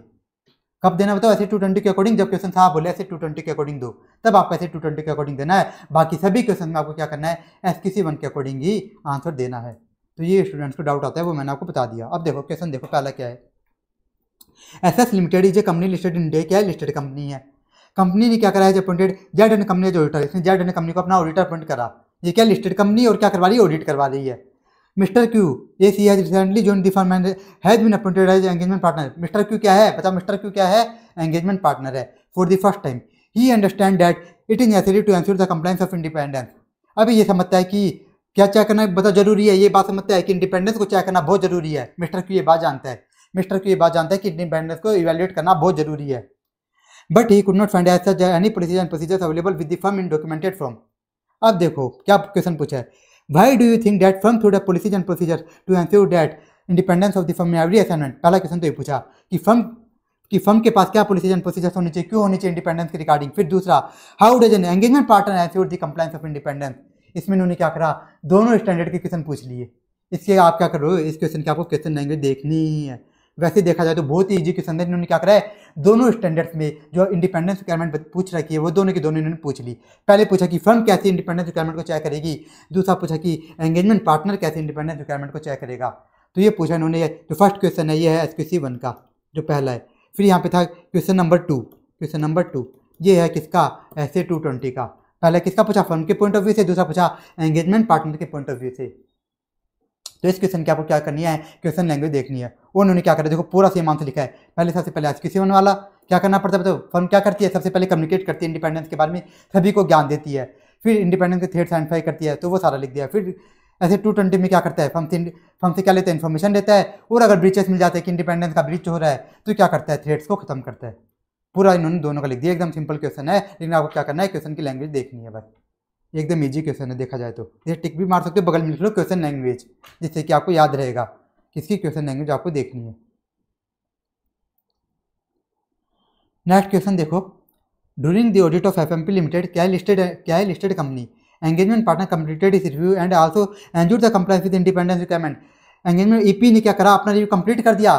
देखो EP भी तो अपना रिव्यू करता है, मैंने आपको पढ़ाया था SQ7 में। EP क्या करता है, एंगेजमेंट पार्टनर अपना रिव्यू करता है, कौन सा वाला, नॉर्मल रिव्यू करता है। तो इसने अपना रिव्यू कंप्लीट कर लिया, और मैंने आपको बताया भी है ऐसे 220 में, ऐसे 220 क्या पूरा का पूरा कॉपी पेस्ट SQ7 का, लेकिन यहाँ पे सारे काम कौन करेगा, EP करेगा। तो EP ने क्या कर लिया, अपना पूरा रिव्यू कर लिया, और आल्सो एंश्योर्ड कंप्लायंस में, तो उसने इंडिपेंडेंस रिक्वायरमेंट भी कंप्लायंस देख ली कि इंडिपेंडेंस जो रिक्वायरमेंट है उनको भी वैलिडेट कर लिया। फिर engagement files were also reviewed by AQCR, कौन करा, AQCR भी रिव्यू करा। बताओ कोई दिक्कत क्या है, यहाँ पे लिस्टेड एंटिटी है, लिस्टेड कंपनी के केस में, लिस्टेड कंपनी के ऑडिट केस में AQCR भी क्या करता है, बताओ रिव्यू करता है। तो यहाँ पे भी कोई दिक्कत नहीं है। लेकिन इसने क्या नहीं किया, एक्सेप्ट दी इंडिपेंडेंट असेसमेंट डॉक्यूमेंटेशन, लेकिन इसने अब तक क्या चेक नहीं करा, इंडिपेंडेंस को चेक नहीं करा। और फिर देखो, engagement partner was of the view that matters related to independence assessment are the responsibility of engagement partner and not AQCR। अब देखो ये बेवकूफ़ क्या बोल रहा है, जो एंगेजमेंट पार्टनर, ये क्या बेवकूफ़ बंदा है, क्या बोल रहा है कि इंडिपेंडेंट को चेक करना तो मेरा काम है, ये AQCR का काम नहीं है। बताओ ये सही बोल रहा है क्या, बिल्कुल भी सही नहीं बोल रहा। इंडिपेंडेंट को इवैल्यूएट करना फर्म का काम भी है, एंगेजमेंट पार्टनर का काम भी है, और EQCR का काम भी है, ये हमने SQC1 में पढ़ा भी था, आप जाके देख भी सकते हो कि EQCR क्या क्या रिव्यू करता है। उसमें पहला पॉइंट ये था, वो क्या करता है, एंगेजमेंट पार्टनर ने जो भी इंडिपेंडेंस रिक्वायरमेंट का इवैल्यूएशन करा है उसको क्या करेगा, रिव्यू करता है। फिर देखो उन्होंने क्या पूछा है, engagement quality control reviewer objected to this and refuse to sign off the documentation. तो एंगेजमेंट क्वालिटी कंट्रोल रिव्यूअर ने क्या करा, इस बात का क्या करा, ऑब्जेक्शन करा। क्यों ऑब्जेक्शन करा बताओ, ईपी तो मना कर रहा है कि मैं तुझे इंडिपेंडेंट चेक नहीं करने दूंगा, तो EQCR ने इसका ऑब्जेक्शन करा और ने डॉक्यूमेंटेशन को साइन करने में मना कर दिया। तो आप क्या बताओ, एच पर 220 बताओ। तो आपको क्या करना है, एच पर ऐसे स्टैंडर्ड 220 बताना है। तो आप लिखोगे एच पर ऐसे 220। क्या करना होता है, एंगेजमेंट पार्टनर को फर्म से रिलेवेंट इन्फॉर्मेशन देनी होती है इंडिपेंडेंस के रिगार्डिंग, ब्रीचेस देखने होते हैं, थ्रेड्स वगैरह होते हैं, ये सब काम करना होता है। और फिर आप बताओगे कि एच पर ऐसे 220 EQCR क्या करता है, EQCR क्या करता है, फर्म की इंडिपेंडेंस को भी इवैल्यूएट करता है। क्या करता है, जो एंगेजमेंट पार्टनर ने इवैल्यूएशन करा है उसको क्या करता है, इंडिपेंडेंस को इवैल्यूएट करता है। तो इस केस में क्या है, एंगेजमेंट पार्टनर बिल्कुल भी सही नहीं है। यहाँ पे एंगेजमेंट पार्टनर जो भी बोल रहा है वो बिल्कुल भी सही नहीं है। बस एकदम इजी क्वेश्चन था, बस यहाँ पे इन्होंने क्या लिखा है, ये एक्स्ट्रा लिख दिया। ये एक्स्ट्रा क्यों लिखा, क्योंकि यहाँ पे पूरी किसकी बात चल रही थी बताओ, इंडिपेंडेंस की बात चल रही थी। किसकी बात चल रही थी बताओ, इंडिपेंडेंस की। उन्होंने पूछा किसके अकॉर्डिंग था, देखो ऐसे 220, देखो किसके अकॉर्डिंग पूछा है, साफ साफ लिखा है ऐसे 220 के अकॉर्डिंग बताओ। तो इन्होंने क्या करा, ऐसे 220 में जो भी इंडिपेंडेंस की रिक्वायरमेंट आती है वो सारी लिख दी। अगर ये बोलते एच पर SQC, तो आप क्या करते हैं, SQC1 में जो भी इंडिपेंडेंस रिक्वायरमेंट लिखी हुई है वो आप लिखते आप, उसके बाद क्या देते, कंक्लूजन देते। तो ये क्वेश्चन देखा जाए तो ईजी था, लेकिन फिर भी आप एक बार देख लेना। इस स्टैंडर्ड के तो आपको सारे के सारे क्वेश्चन नहीं देखने हैं, 3 क्वेश्चन है, सभी के भी आपको देखने रहेंगे। आप देखो ओपी एंड एसोसिएट्स आर क्या है, stat auditor of BB limited. क्या है, स्टार्ट ऑडिटर किसके, बीबी के। बीबी लिमिटेड क्या है, लिस्टेड कंपनी और क्या है, स्टार्ट ऑडिटर्स है। And started its operation 5 years बैक। The field work during the audit of financial statements of the company for the year ended got completed on 1 May। The auditors report was dated 12 May। अब देखो क्या हुआ, audit का जो मोटा मोटा काम था ना, ऑडिट का जो मोटा मोटा काम था वो लगभग कब कंप्लीट हो गया, 1 May को कंप्लीट हो गया। और जो उन्होंने ऑडिट रिपोर्ट अपनी साइन करी, ऑडिट रिपोर्ट जो साइन होती है वो उन्होंने कहा कर दी फाइनल रिपोर्ट 12 May को, 12 May को। फिर देखो क्या बोला गया, ये क्या लिस्टेड कंपनी है, तो लिस्टेड कंपनी में बताओ क्या होता है, एंगेजमेंट क्वालिटी कंट्रोल रिव्यू। तो इन्होंने बोला कि एंगेजमेंट पार्टनर ने भी अपना रिव्यू करा, वो कब कंप्लीट कर लिया था, 10 May को। एंगेजमेंट पार्टनर का रिव्यू मतलब नॉर्मल रिव्यू, ये कब कंप्लीट हुआ, 10 May को। और जो एंगेजमेंट क्वालिटी कंट्रोल रिव्यू, देखो during the documentation review of the engagement it was observed that the engagement quality control review was completed on 15 May। और जो एंगेजमेंट क्वालिटी कंट्रोल रिव्यू था ये कब कंप्लीट हुआ, ये हुआ 15 May को। अब देखो यहाँ पे आपको क्या गड़बड़ी दिख रही है, यहाँ पे देखो जो ऑडिट रिपोर्ट दी इसने कब दे दी बताओ, इसने कब दे दी, इसने दे दी 12 May को। इसने कब दे दी बताओ, 12 May को, जबकि अब तक तो रिव्यू कंप्लीट ही नहीं हुआ। कौन सा रिव्यू कंप्लीट नहीं हुआ, engagement quality control review complete ही नहीं हुआ। अभी अभी मैंने आपको ऐसे 220 में पढ़ा है, चाहे आपको दिखा भी देता हूँ। देखो यहाँ पे एडिशनल रेस्पॉन्सिबिलिटी में for engagement quality control review, यहाँ पे लिखा है no date the auditors report until the engagement quality control review is completed. मतलब इन्होंने क्या कराई थी, इस पे क्वेश्चन पूछा है, तो आंसर में आपको क्या लिखना रहेगा बताओ, आपको पूरा का पूरा टॉपिक लिखना रहेगा। इन्होंने किस पे क्वेश्चन पूछा है, लास्ट पॉइंट पे क्वेश्चन पूछा है, और आपको क्या करना होगा, आपको इस पूरा टॉपिक का आंसर लिखना होगा, ये पूरा टॉपिक लिखना होगा। तो देखो यहाँ पे इसने क्या करा है, engagement quality control review 15 May को कंप्लीट हुआ है, लेकिन ऑडिटर रिपोर्ट बताओ कब साइन कर रहा है, 12 May को ही। यानी क्या कर रहा है, गलत कर रहा है। तो बोला प्लीज कमेंट एज पर ऐसे 220। तो आप बता दोगे कि एंगेजमेंट पार्टनर को क्या करना होता है, ये सब काम करने होते हैं। पूरी रेस्पॉन्सिबिलिटी लिखोगे कि एंगेजमेंट पार्टनर की रेस्पॉन्सिबिलिटी है वो ध्यान दे कि एंगेजमेंट क्वालिटी कंट्रोल रिव्यूअर है वो अपॉइंट भी हुआ है कि नहीं हुआ, उसके साथ सारे के सारे मैटर डिस्कस करे और अपनी रिपोर्ट तब तक साइन ना करे जब तक कि पूरा engagement quality control review complete ना हो जाए। लेकिन इस केस में क्या हुआ, इसने पहले ही साइन कर दिया, इसलिए यहाँ पे जो ये क्या है, ये बिल्कुल भी सही नहीं किया। इसलिए यहाँ पे जो एंगेजमेंट पार्टनर ने पहले ही अपनी रिपोर्ट साइन करी है वो सही नहीं है, वो इज नॉट राइट, वो सही नहीं है। तो ये क्वेश्चन भी हमारा कंप्लीट हो गया है। तो इस स्टैंडर्ड के आपको तीनों के 3 क्वेश्चन देखने, ऐसे नहीं कि ज़्यादा हार्ड क्वेश्चन है, लेकिन इनकी क्वेश्चन लैंग्वेज अच्छी है, देखना चाहते हो आप देख सकते हो। और जो SQC1 था उसमें 15 क्वेश्चन थे, जिसके अंदर मैंने आपको 2 क्वेश्चन अच्छे बता दिए, क्वेश्चन नंबर 2 और क्वेश्चन नंबर 9। इसके अंदर देखा जाए तो क्वेश्चन नंबर 2 सबसे अच्छा है, इसके अंदर देखा जाए तो क्वेश्चन नंबर 2 सबसे अच्छा है। बस पहला क्वेश्चन में बस आपको क्वेश्चन लैंग्वेज देखनी है, और क्वेश्चन 3 में भी आपको एक जैसे ये ध्यान देना है कि इसने क्या कर रहा है, ऑडिट रिपोर्ट इसने पहले ही साइन कर दी, उसके बाद तो एकदम ईजी है। इसमें भी आप क्या देख सकते हो, क्वेश्चन लैंग्वेज देख सकते हो, क्वेश्चन लैंग्वेज। तो हमने सभी क्वेश्चन इसके भी कंप्लीट कर लिया, हमने ऐसे 220 के भी सभी क्वेश्चन कंप्लीट कर लिए, बस 3 क्वेश्चन थी इसके अंदर ओनली। तो हमारा ऐसे 220 भी कंप्लीट हुआ, तो हमने SQC1 और ऐसे 220 कंप्लीट कर लिया। अब देखो मैं आपको कुछ स्पेशल बात बता देता हूँ। एक स्पेशल बात बता देता हूँ। अब हम जब आगे के स्टैंडर्ड्स ऑन ऑडिटिंग करेंगे तब हमको क्या मिलेगा, उनके अंदर एक ऑडिटर शब्द मिलेगा। जब भी हम क्या करेंगे, अब जितने भी स्टैंडर्ड देखेंगे ना, जितने भी स्टैंडर्ड्स ऑन ऑडिटिंग देखेंगे, वहाँ पे हमें क्या मिलेगा, ऑडिटर मिलेगा कि ऑडिटर इसके लिए रेस्पॉन्सिबल है, ऑडिटर इसके लिए रेस्पॉन्सिबल है, ऑडिटर को ये करना है। तो इस ऑडिटर का मतलब क्या है, वहाँ पे कभी भी आपको ये नहीं मिलेगा एंगेजमेंट पार्टनर या फिर एंगेजमेंट टीम, कभी भी नहीं मिलेगा। तो इस ऑडिटर का मतलब क्या होगा, इस ऑडिटर का मतलब होगा हमेशा एंगेजमेंट पार्टनर। देखो जो एंगेजमेंट पार्टनर होता है ना, ये क्या करता है, ये अपनी टीम से पूरा काम करवाता है, उनको गाइडेंस वगैरह देता है, उनसे काम करवाता है। एंगेजमेंट पार्टनर जो भी टीम गई है, जो भी सी एम्प्लॉयज गए हैं, जो भी आर्टिकल्स वगैरह गए हैं, उनसे काम करवाता है, उनको गाइडेंस वगैरह देता है, वो लास्ट में क्या करता है, ऑडिट रिपोर्ट साइन करता है। मतलब ये क्या होता है, रेस्पॉन्सिबल होता है। ये क्या होता है, पूरी ऑडिट के लिए रेस्पॉन्सिबल बंदा होता है। ये पूरी ऑडिट के लिए क्या होता है, रेस्पॉन्सिबल होता है। इसी कारण से जब भी हम आगे स्टैंडर्ड्स पढ़ेंगे, स्टैंडर्ड्स ऑन ऑडिटिंग जितने भी पढ़ेंगे, वहाँ पे हमेशा क्या मिलेगा, ऑडिटर शब्द मिलेगा। तो उस ऑडिटर का मतलब क्या होगा, यही एंगेजमेंट पार्टनर होगा, यही एंगेजमेंट पार्टनर होगा। और वहाँ पे हम देखेंगे कि ऑडिटर को ये करना रहेगा, ये मेहनत करनी रहेगी। तो ऐसे मत समझना कि एंगेजमेंट पार्टनर को मेहनत करनी रहेगी। तो उसका मतलब क्या होगा कि एंगेजमेंट पार्टनर क्या कर रहा है, ये सारे काम अपनी टीम से करवा रहा है बस। लेकिन वो लिखते क्यों ऑडिटर शब्द, अगर मान लो कोई गड़बड़ी हो जाती है काम में, कोई गड़बड़ी हो जाती है, तो आर्टिकल्स को नहीं पकड़ा जाएगा, किसे पकड़ा जाएगा, इस एंगेजमेंट पार्टनर को पकड़ा जाएगा।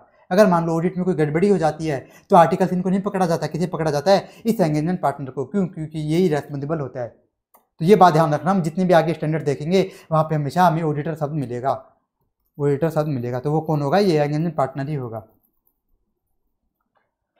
तो आज के लिए इतना ही। Thank you so much. Hare Krishna.